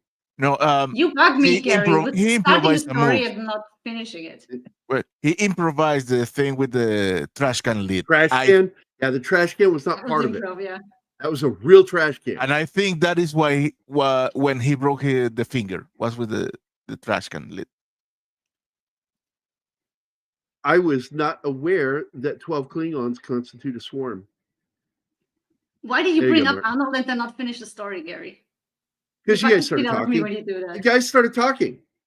So Arnold eats this meal, and Carrie Ann Moss is sitting there, and he's explaining what this one dish is, which is basically like a macaroni dish with something in.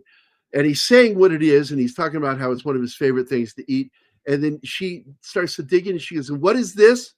And then he very annoyedly says it again, the name of it. What's it called? It's Spätzle.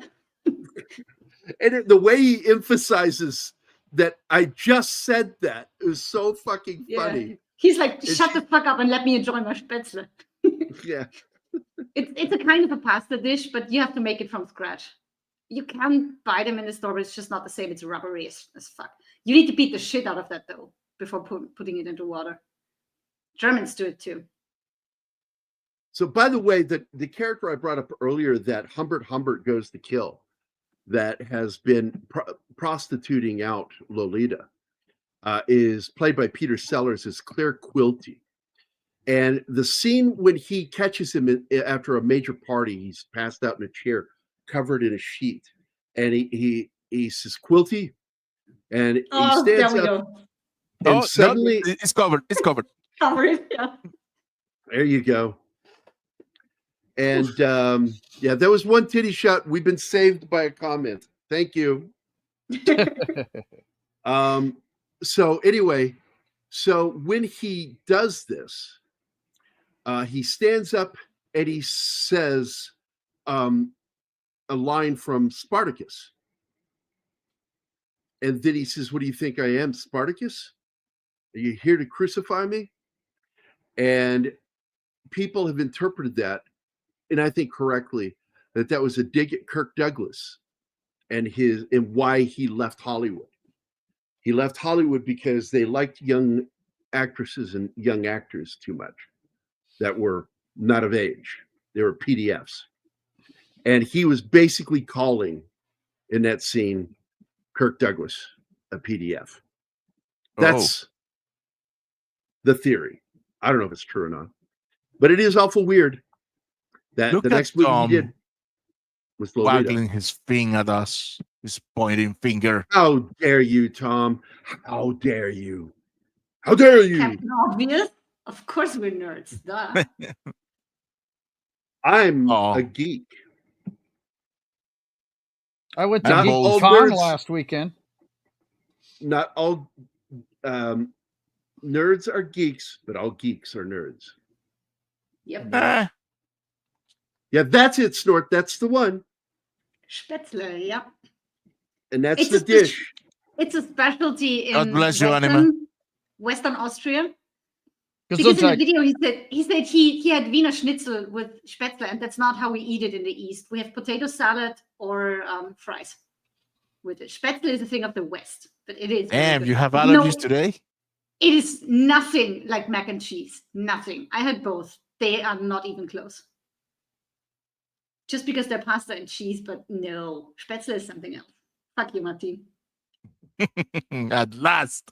Everything I've ever read is that he liked younger women, but I don't recall ever reading anything about that, Tom. Not saying you're not correct. I've never read that. I've read that he liked young actresses, but not underage actresses. So,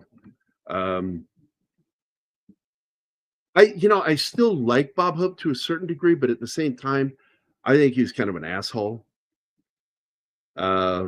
Despite that, he did one video that I like a lot that I put in here. Is it in this one? Or is it in Oh the my other? god, he looks like Hugh Grant in this shot. A little. Yeah, he does, kind of. Right? A little bit. A little bit. Weird. Little bit. Oh man, So that's this where he was a found out on setup the phone. from Yeah. the beginning. Yeah, Wow. this is a setup. This was all set up to get him in a rage, to get him to go to his sisters so they could have him alone. Yep. That he would take off alone in a rage. And they're like, follow him. This is perfect. I mean, Sonny never saw it coming. Never saw it coming. When that guy drops the change and hits the deck, I was like, oh my God. And this scene, like I said, there it is. There's that sign again. That sign was used, the billboard was used in shots whenever there were skyscrapers visible that were modern. And so they would put that to block the view of those buildings. Cool. That's smart. Very, very smart, man. Mm-hmm. Really and this absolutely was inspired by the shooting of Bonnie and Clyde. Bonnie Yes. and Clyde. Oh yeah, yeah. They are sending a message here. You know, Bonnie and Clyde weren't killed very far from where I live. I mean, just the other side of the Texas border. I think one of the funniest things I read about this was that he had all the blood all over him, squibs and stuff had already gone off, and went to craft services like that and sat down and ate. What? What? Oh my God. That's awesome. More James Caan lore. James Caan, man, it was a fucking dude. I love that guy. Yeah, he was a man's man. He was a tough guy. He was a brawler. Mm-hmm. He even stood up. He's so short.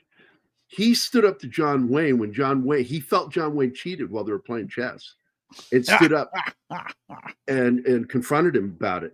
And John was like, "Yeah, take it easy, you know, because I'm telling you, man, he was a little fucking pistol, James Caan." Yep. And I'm so sad to see that his son, who I think is a chip off the old block, getting misused in shows and film, because he's a good actor. I like Scott Caan. I don't know that I've seen anything with him in it, Gear. I really don't know. Hawaii Five-0, the modern version. Oh, is he the short blonde guy? Okay, yeah, got it. Danny. Yeah, now I can't see it. Now I can't unsee it. Yeah, okay, that's it. Scott Caan. Now he's on that show that I call Bullshit on, where they rescue children and stuff. It's like, don't give me this shit. You know, tried that several times. Dude, we need to do this on Military Monday. Gardens of Stone. It is a film I've wanted to do because it is a really good film, because it is a detail that I wanted and I asked for and never got. And my ex got it and didn't care to do it. And it really upset me, because I'm like, I want to do that. That is a detail a lot of soldiers want. It's so fucking hard. And if you don't pass, man, they'll kick you. You have to, because they have tests that you have to do when you're doing it.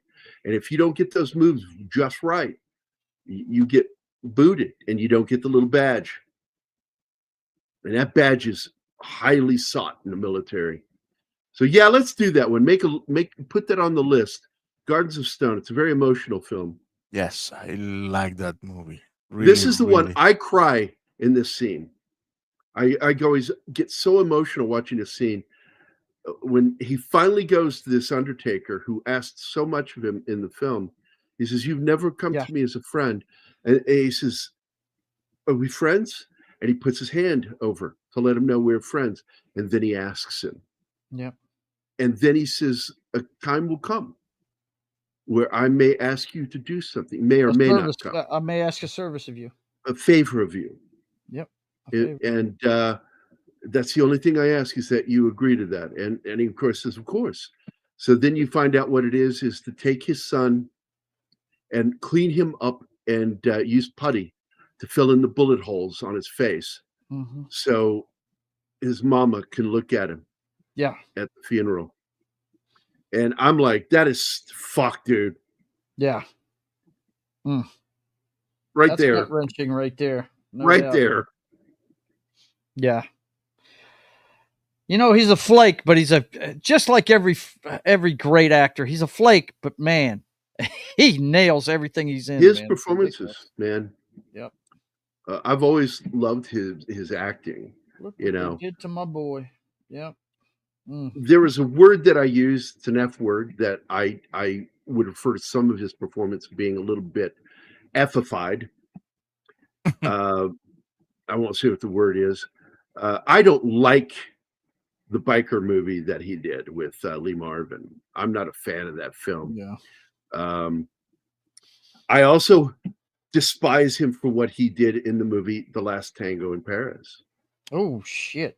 Yeah. Oh. You know what he did? Yeah. Oh yeah. Oh yeah. Mm-hmm. And the director was in on it. And that's a crime. That's why he had to. He told them, for that one film that he could not shoot in France. I can't remember what movie it was. And he said he can't do the movie because he's not allowed to go to France because there's a warrant for his arrest for what he did to that girl. And he sodomized her with butter. And it was real. It's on camera. And I won't watch that film anymore. Once I found that out, I won't watch that film. Yeah, it's I've never seen movies, it. Don't want to. Last Tango in Paris should be a banned film because of what was done. That or that scene completely taken out. There's always something, man. Yes, for real. Yeah, for real. Only he and the director are aware of it, and it was forced, and they caught it on camera. Yeah, I heard about that. What a fucked up thing.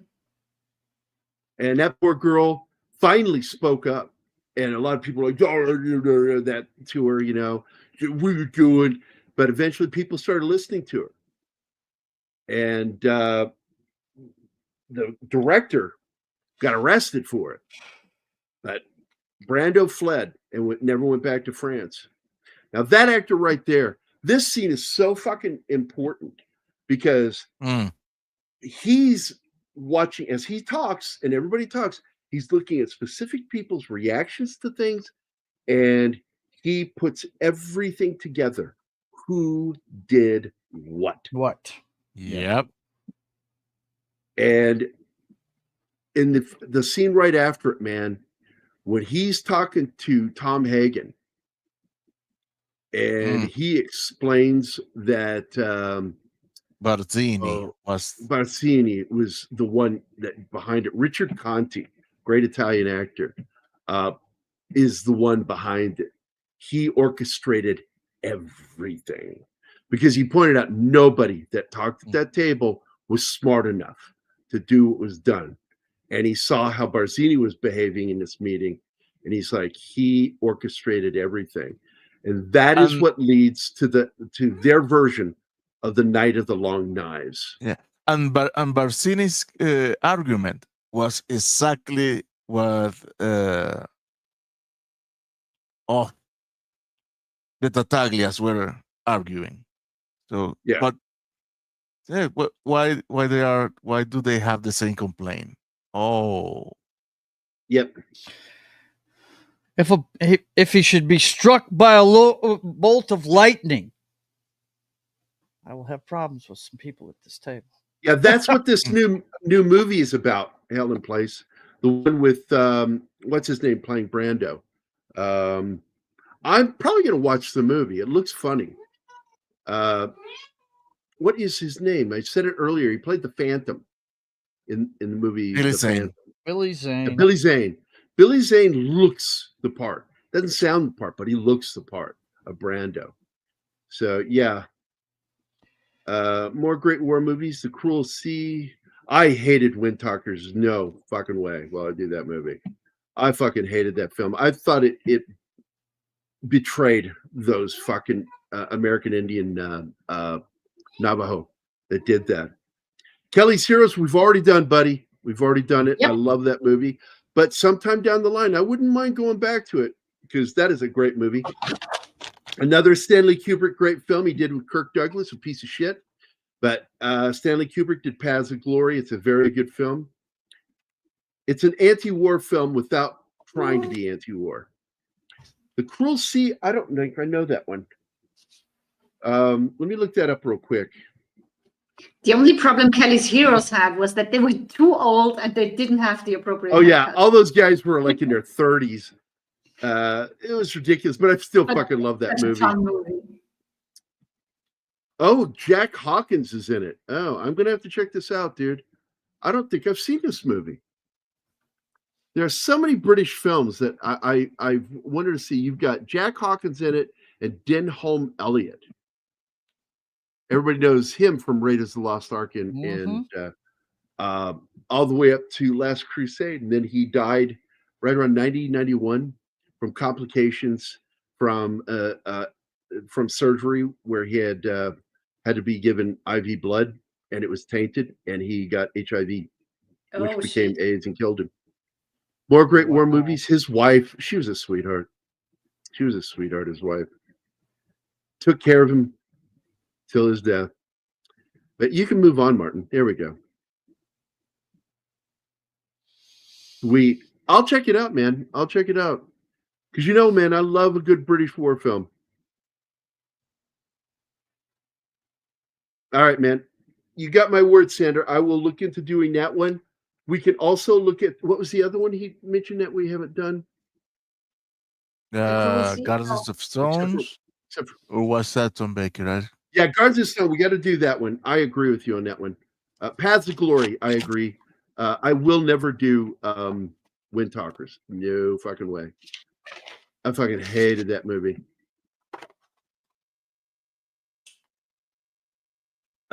One of my biggest complaints in that film is I couldn't stand the character and the performance by Nick Cage. Dude, I'm gonna need the year for Path of Glory because there are like 1957, I think. Okay, yes, because there are movies with that name from 1934. So 1957. God damn it, I pulled that out of my fucking ass. 1957, yes. Absolutely. How about this one? Sing the Bismarck.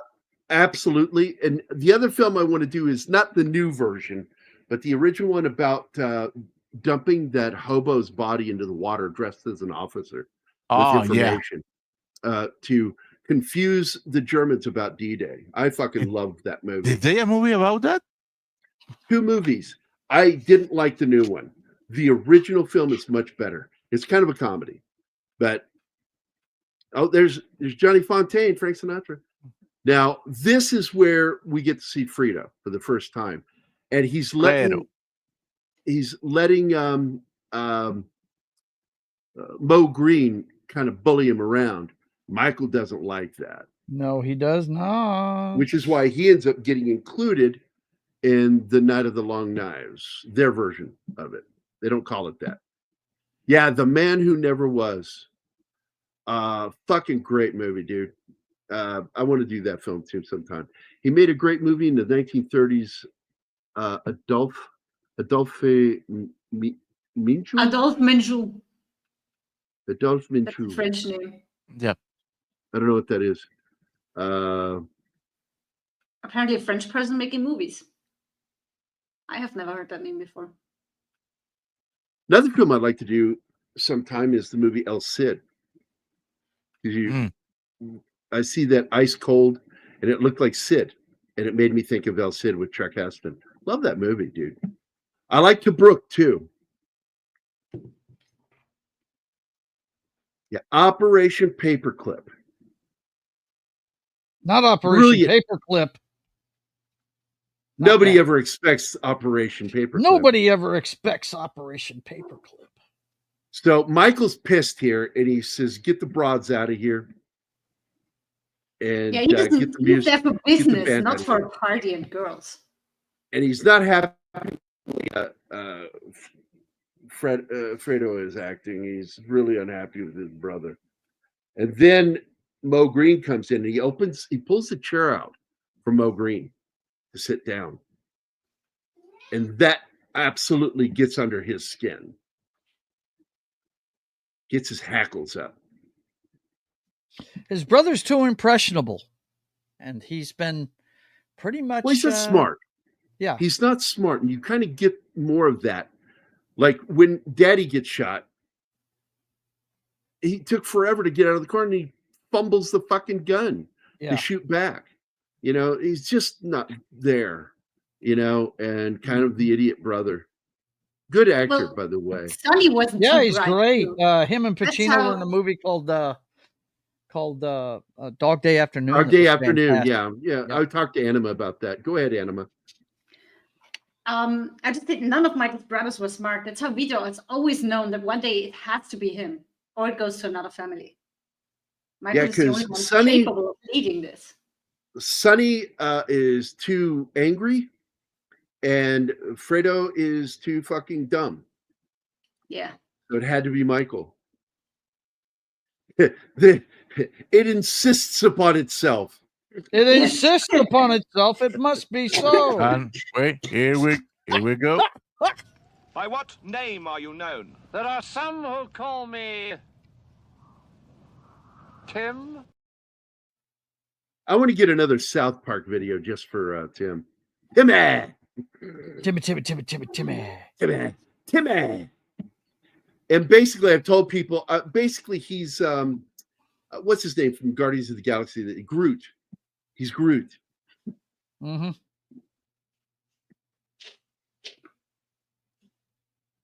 So this is, by the way, we completely glossed over. We were talking about other stuff when his bride gets killed because there was a bomb in the car left for him by one of his guards. And he realizes when he looks at him and starts to walk away, and he looks back at the car and he yells, "No, don't start the car."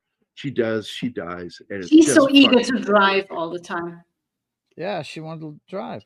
Yeah. And they did the exact same thing in Mobland, that new series. They had a wife die with a car bomb that was intended for her husband. Because he's with the mob, she's just a wife. But she ends up going for shopping or something.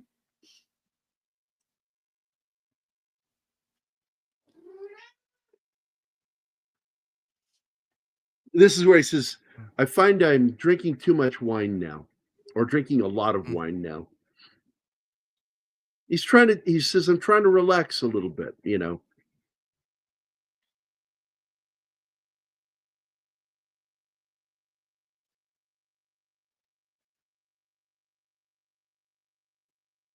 Yeah, talking to his boy. If we could all have a mentor like this, huh? Yeah. Invaluable. The best thing he says, and I live by this too. If I don't trust somebody, I want to know what they're doing all the time, dude. Keep your friends close and your enemies closer. Yep. I absolutely agree with you. Yep. That's a fact. Operation Meow Meow. Yeah, I'm sorry for her, guys. There's nothing I can do. Oh, come on, Tim. Well, I don't know about Tim, but I dig it. You let Rocket Kitty go crazy. No. He's saying no. Oh, man, Tim. Wrong. You are so wrong. Wrong. Bad Tim. What did he say? Bad Tim. He says, "You want some butter with that?" You want some butter with that? Say Brando. Hey, Brando. No. This is what I told you about Last Tango in Paris. Yeah. Good God, man. No. I like this one too. Oh my God, this is funny. And your false teeth even closer. I was impressed with that singer. He put his teeth back with his tongue. It's like such a tiny movement. Yeah. It must happen all the fucking time. Dude, how would you get better dentures, huh? And all that while singing. The guy is a master. Right? It's just something that happens all the time, I guess, for him. So he wants to play a prank on his grandson here. And by the way, this was real. That kid's reaction was real. And he splits a slice of lemon so it looks like teeth. Orange. It's orange. Oh, they're orange. That's right. He has orange growth. And fuck, man, the kid reacts to it so perfectly. And he never takes him out, and he's chasing him around, and they're laughing and giggling. He's got the spray gun, probably full of water, not pesticide. And spraying Grandpa with it, and Grandpa goes, and collapses and fucking dies. And he doesn't know anything's wrong. And then he just like drops the sprayer and runs into the house. Once he realizes that shit is wrong, yeah. Because Coppola's probably in the background saying, "Okay, now drop the spray gun, and run into the house. There you go. Cut." Well, the kid thinks that Granddad is playing at first. It's part of the game. He's laughing and giggling and running up to him, and then he realizes, something is wrong. I have heard that, Barkley. I've not seen it. I have a lot of fan edits, and I should get the fan edit of that film because I was told that it's really good. And if we cover the third film, Martin, that's the one I want to cover, is the fan edit. Just like with Never Say Never Again, we're going to do the fan edit when we do that film. And this look that he gives right there, that look he is giving to him right there, fucking great. And by the way, somebody brought up Jack Waltz's characters in this movie, that he is actually based on Meyer Lansky. And he does make an appearance in this film, but he's more prominent in the second film because he goes to prison. And Mike's got a lot of pent-up aggression. Yeah. It bubbles to the surface whenever his wife comes to him with the news. It's man, I think that's in the second one though. Yeah, it's the second film. You don't see Michael lose his cool in this movie. No, he doesn't lose his cool in once. This one. Boy, once for a second. He does. When he yells no to his wife, not to start the car. That's it. I don't remember a single moment where he loses his cool. No, he doesn't. He hits the table while yelling enough. Oh, he smacks his hand down enough. Yeah. That's really not much to me. I did that once. It startled the shit out of some women. And I didn't mean to scare him. Yeah. And I apologize. I'm like, I'm sorry. I didn't mean to startle you. It's hard not to scare people when you're 6'4". I know. I forget. Come on, bro. Yeah, right? I slouch a lot just so I am less imposing with people. But I've had just too many fucking people in my life go, "Man, you're horrifying in real life." When you start to get angry about something, people just want to move away from you because they just feel like at any second you might crush them. Oh, movie crossing here. I like it. I like that movie. I do like that film. It's one of those films that I'm like, I don't own a copy, but if it's on, I'll fucking watch it. You know that's Which an one? American remake, right? Of an Italian movie. Which one? The American one's better. Sorry, I had my head down. Which one? Son of a Woman. Scent of a Woman. Oh, yeah. Can we please return to this movie because what's happening here is awesome in so many ways. Well, this is the Night of the Long Knives. This is it. Michael has planned this out to the letter. And I wasn't sure about that character you were talking about, that from Rocky. I forget his name. He's kind of I was told that he was kind of a real Goomba at one time. You know who I'm talking about, right? Yeah. I don't know the actor's name either, but yes. And God damn, he is so good. He is. Because I thought he was a villain in this movie. I didn't think he was a good guy because I didn't notice him in the piano scene. Okay? Hmm. I didn't see him, that he was part of the Corleones. I saw him in this film and I'm like, is he going to try to kill somebody? Is he going to try to kill Michael? And then I'm like, oh no, he's a good guy. Wait, no, they're all bad guys. That's how good this movie is. You are following this story and you are empathizing with what the bad guys are doing because they're just less bad guys than the other bad guys. I like the name Cece. I like that name. See, what?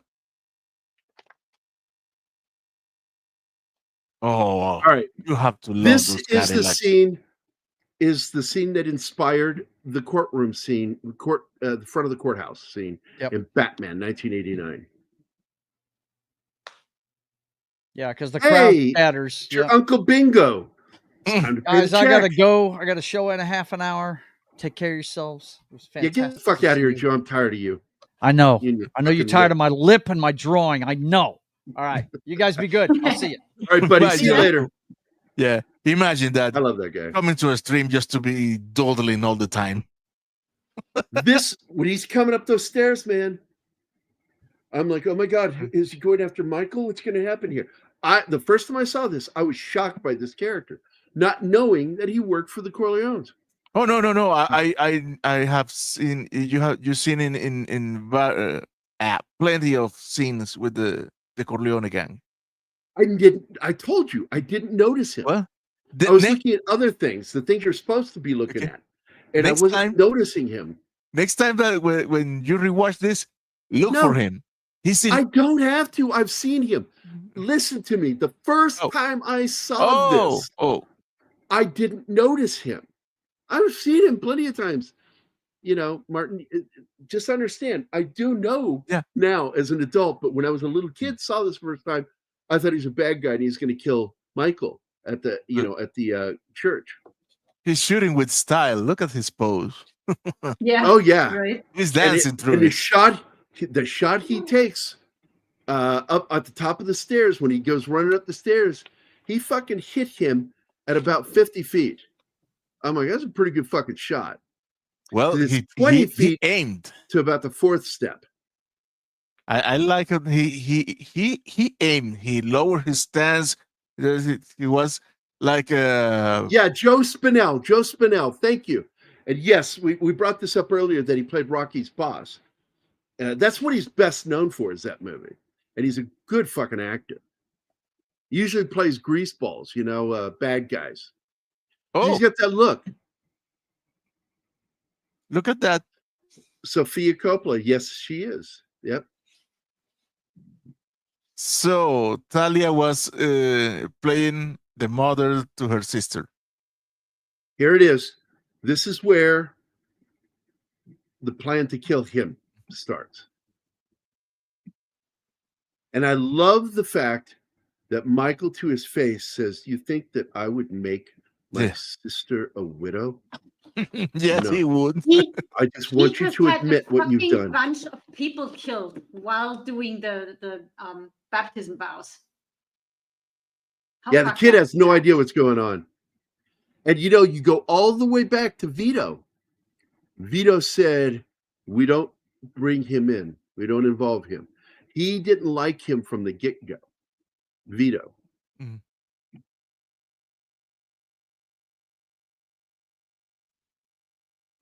And his character's the tragic one, because you start liking his character, played by Abe Vigoda, best known for playing the character of Fish on Barney Miller. And he looks at him and he says, "For old times, can you help me out?" And he goes, "I can't. I don't want to." Is really what he's saying. Yeah. I don't want to. What you did is unforgivable. Sorry. That's his family too. Yep. He's sort of an adopted member of the family. Vito raised him as one of his own. And it's so funny that when they go to war, he doesn't want Tom involved with that because you're not a war conciliary. you're a good peacetime conciliary. And this is that scene. He's telling him everybody's dead. Barzini's dead. We know what you did. Now They're all dead. that became Michael's signature move.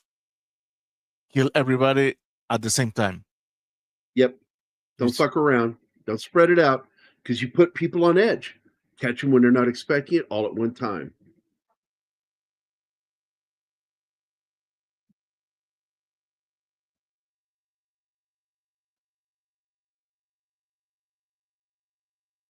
I mean, you're fucked. He killed his beloved brother. He's so fucked. He's doing what he has to do. Feelings have no place in this. No, And there by are the way, feelings involved. He loved Sonny. Yeah. Michael is not gonna forgive that ever. That's my brother, man. We were close. They were close. Yeah. And by the way, who said it? Robert Duvall didn't. He's not Italian. They raised him in the family, but he's not a Corleone, nor is he Italian in the movie. He's Irish German. Yep, Irish German character.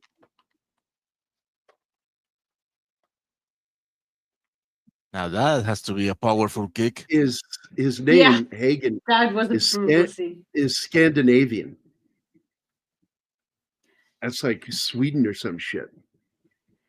You know, the moment that he gets the ticket to Vegas and I'll let your wife know the flight number. Yeah, he's dead. He's not getting on that plane. Making arrangements without the wife and kid, no. Oh, and this is where she loses it. Mm. And she goes and confronts Michael.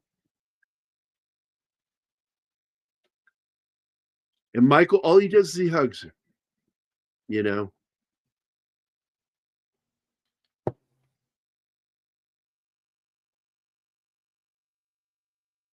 And she's saying this to Kay. Yeah. Yeah. And that leads to Kay beginning to ask about his work. And he told her, no, that's the rule. You never ask me about that. But okay, this one time, I will answer your question. And then he answers with a lie. And she believes it at first. And when he walks into that room and the door closes on her, you see her face and she realizes, I'm being kept out of all of this. There's no way I'll ever be a part of this. Yes, great movie, by the way. And it stars Robert Duvall and Das Wolfen from our channel. What? Yes, you have to. When you see that movie, They say it's Michael Douglas, but it's clearly Das Wolfen. Yes. Yeah, this is where he lets her ask, and then she embraces him. I'm so relieved. I'll go make us a drink. And she walks out. She turns around and sees the guy kiss his ring, and they close the door, and she stops. And that is not a look of not knowing. That is a look of, oh, fuck. She knows he did it. That look right there. And Paul thinks that she's not aware. She thinks she's accepted this lie. And I went, no, that last moment before the end tells you the truth. She now knows the fucking truth, that he lied to her and that he did it. And I think that's one of the most moving moments in the film is her realization, fuck, I'm married to a fucking killer.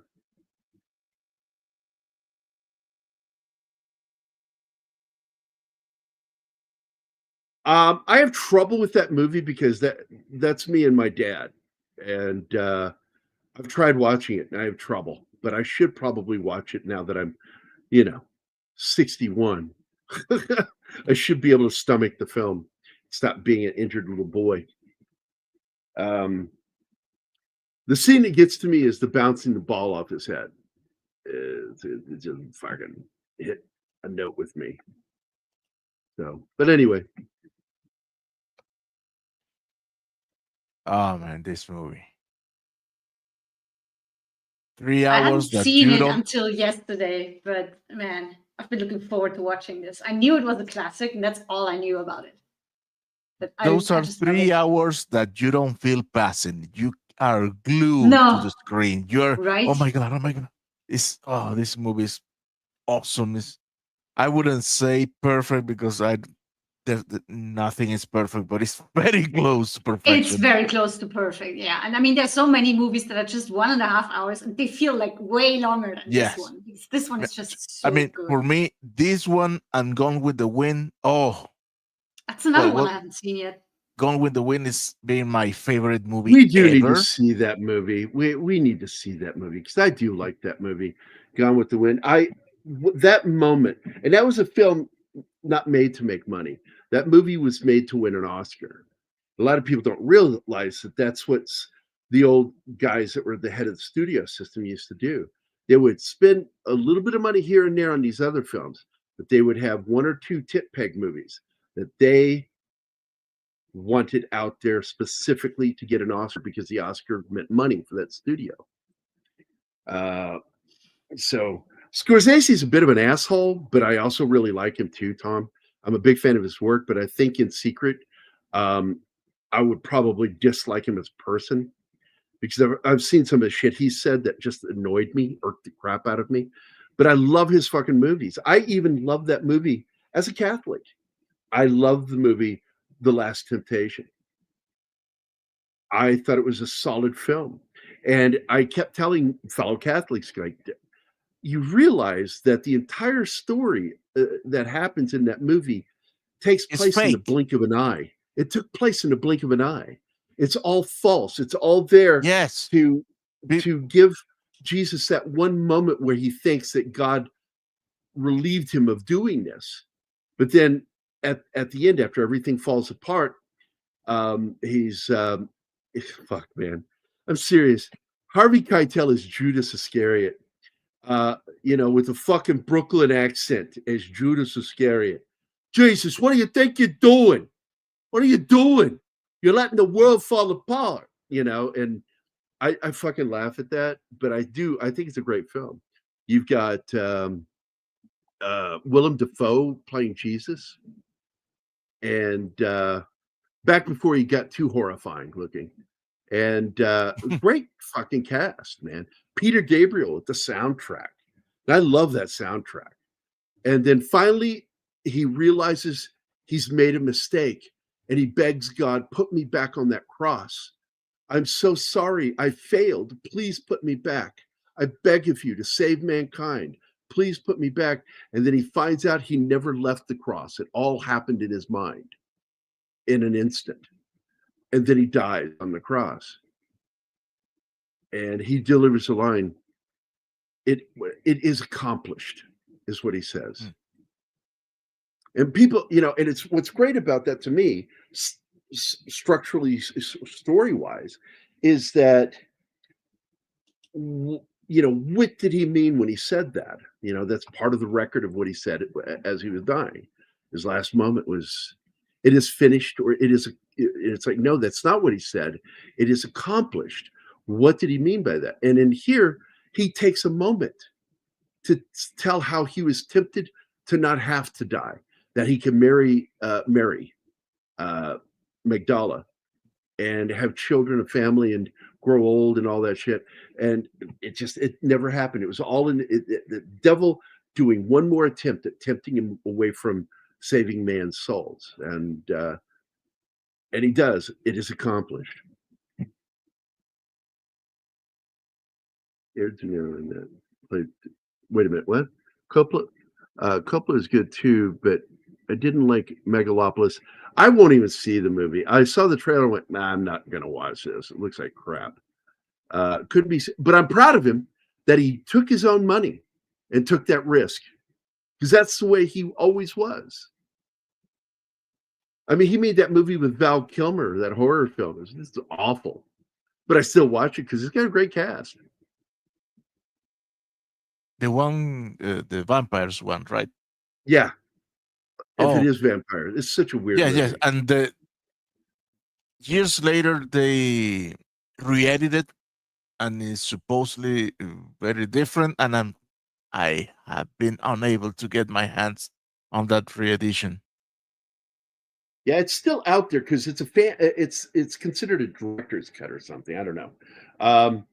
Cape Fear. I love the original film, but I also like the remake. My problem with the remake was one character. It was Here the we character, the daughter, played by Yeah. Juliette Lewis, because the daughter was younger than that, and she didn't look the part. Oh, give her braces. Still didn't pull it off. The girl in the original film. Oh my god, I was horrified for her. And with Juliette Lewis, she's like, dude, that scene, the sexy talk scene where he's putting his fucking finger in her between her lips. I was grossed out, not fucking horrified. And you should be horrified in that scene. She should be horrified. Yes, Demon. Oh my god, that was so fucking good. The Simpsons version of it was great with him under the car getting hit by speed bumps. Oh my god, I fucking love that. D, bud, good to see you, my friend. Yeah, been too long since you've been here, man. Miss it when you're not in the chat. He's so busy. He's a mod everywhere, and he has a job. Yeah, her character is just fucking annoying in the film, and for me, that hurt the movie, and it's why I don't own it. I own the original. I don't know, man. The original Juliette Lewis to this day. I'm a simple man. I see Juliette Lewis and I like. I'm under Juliette Lewis. I see her and I vote. I like her so much, man. I can't stand her. I love her dad though. Oh, her dad, Al Lewis, fucking good actor. If you remember him for anything, he was in a lot of Clint Eastwood movies. Starting with to me, his grandpa always. He was in that great Western where he's a ghost. Clint Eastwood is the ghost that comes back to avenge himself on the town. It paints the town red. What was that? Anyway, that movie, High Plains Drifter. And that was the first movie they did together. And they became friends in real life. Lewis and not Al Lewis. What is his name? Juliette Lewis's dad.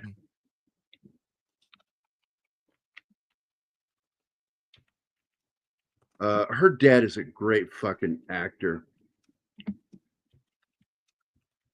Both of them are Scientology. Nobody's perfect. Jeffrey Lewis. Jeffrey Lewis. Fuck, I love this guy as an actor.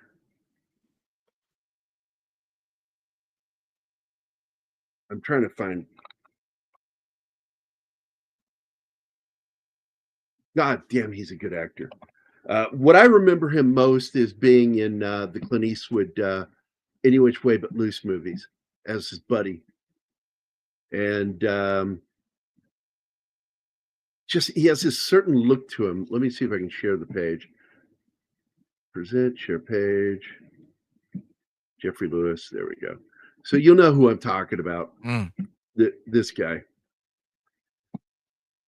I'll click on his photo.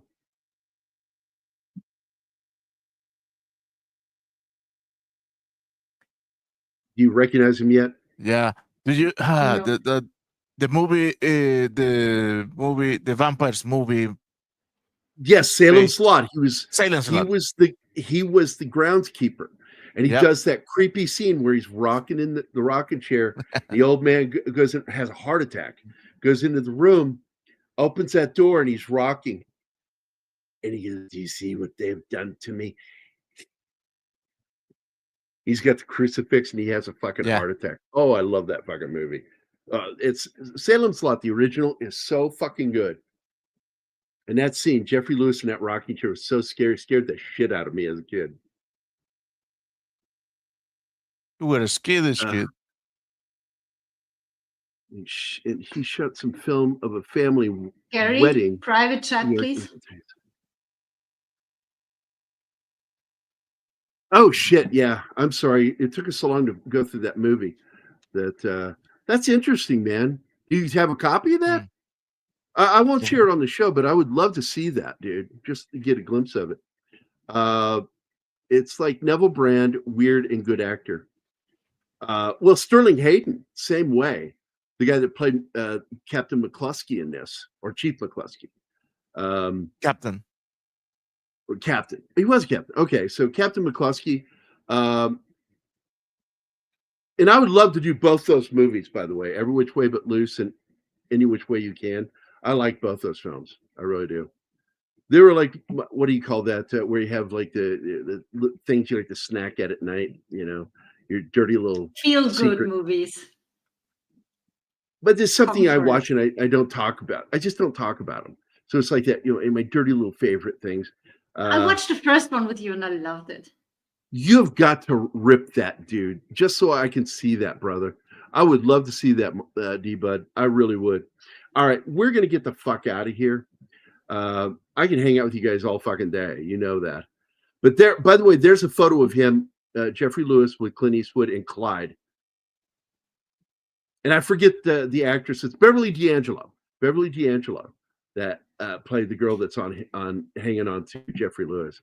I love that fucking movie. It's so much fun. Right turn, Clyde.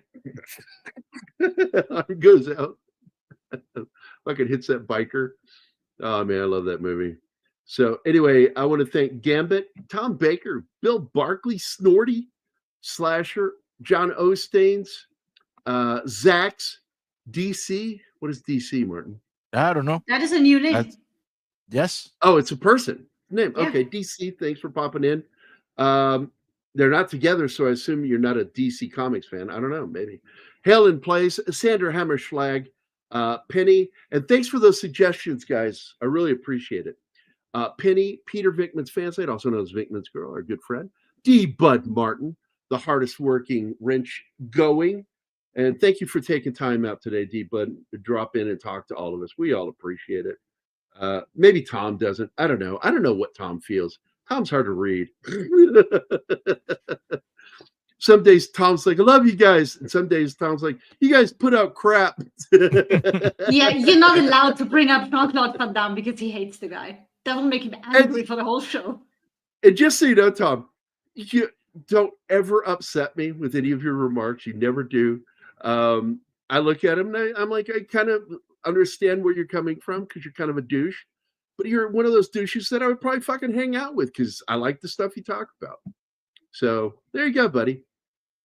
Anyway, I appreciate all of you guys' comments. I really do. And I love hanging out. I love the chat. Anima knows this. I just love interacting with you guys. It's my favorite thing to do. Is like, I feel like I've socialized so I can go sit in my fucking cave after this and not have to talk to anybody. It's a lazy way of socializing. And as I've said before, and I want to make this clear, this show has been brought to you by Backdoor Beaver. And don't forget, Keith is always watching you and judging you. That is an angry black man right there. Don't fuck with Keith. I don't know. It's kind of just the right side of his face that wants to kill you. The left side looks friendly. No, that's Harrison Ford. That's Harrison Ford. That's and we'll talk about Weeks. this later. But I just showed a video to Anima that made her laugh. It was the wrapping. They wrapped the final shot for the new season of Shrinking. Is that what it's called? Shrinking. And it's so fucking funny. Here's what's talking about. I love working with you guys. And he turns to the other guy. I forget his name. Fucking funny dude from. No, he's like, I love you all, and this is fantastic, and I hope we can do it again soon. And then turns to the guy holding his jacket, and the guy says, "We love you too." And he snacks the jacket out of his hands. He says, "I'm not talking to you." He turns away. I'm not talking to you, and storms away. So fucking funny. I love if you haven't seen it, guys, go find that video. Harrison Ford Shrinking rap comments. It's third season. Third season. Yeah, it's just fucking great. Harrison Ford is so curmudgeonly, and I just admire the fuck out of that.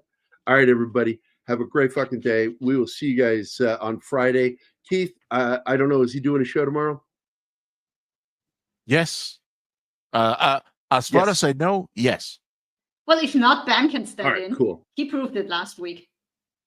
That Ben is I've known Ben for a while, and Ben's a good dude. And Ben has paid me money, like, to do covers for him. In fact, one of my book covers is a bestseller on Amazon. That's A nice. lot of my book covers have been on bestsellers, so I'm proud of that. I've done the cover to 2 New York Times bestsellers. Yay me! I'm famous. I'm poor as fuck, but I'm famous. Anyway, I'm not famous. I had a ton of fun last week on the show, so if you sleep through your alarm tomorrow, I shall be with the guys. So anyway, guys, I might pop in, so I might see you tomorrow. But if not, I will see you Friday. So everybody, before we go, Ruben? So Oh. lonely inside Rio Rome. it was asked, so I had to comply. All right. All right, let's get out here. Everybody, see you guys.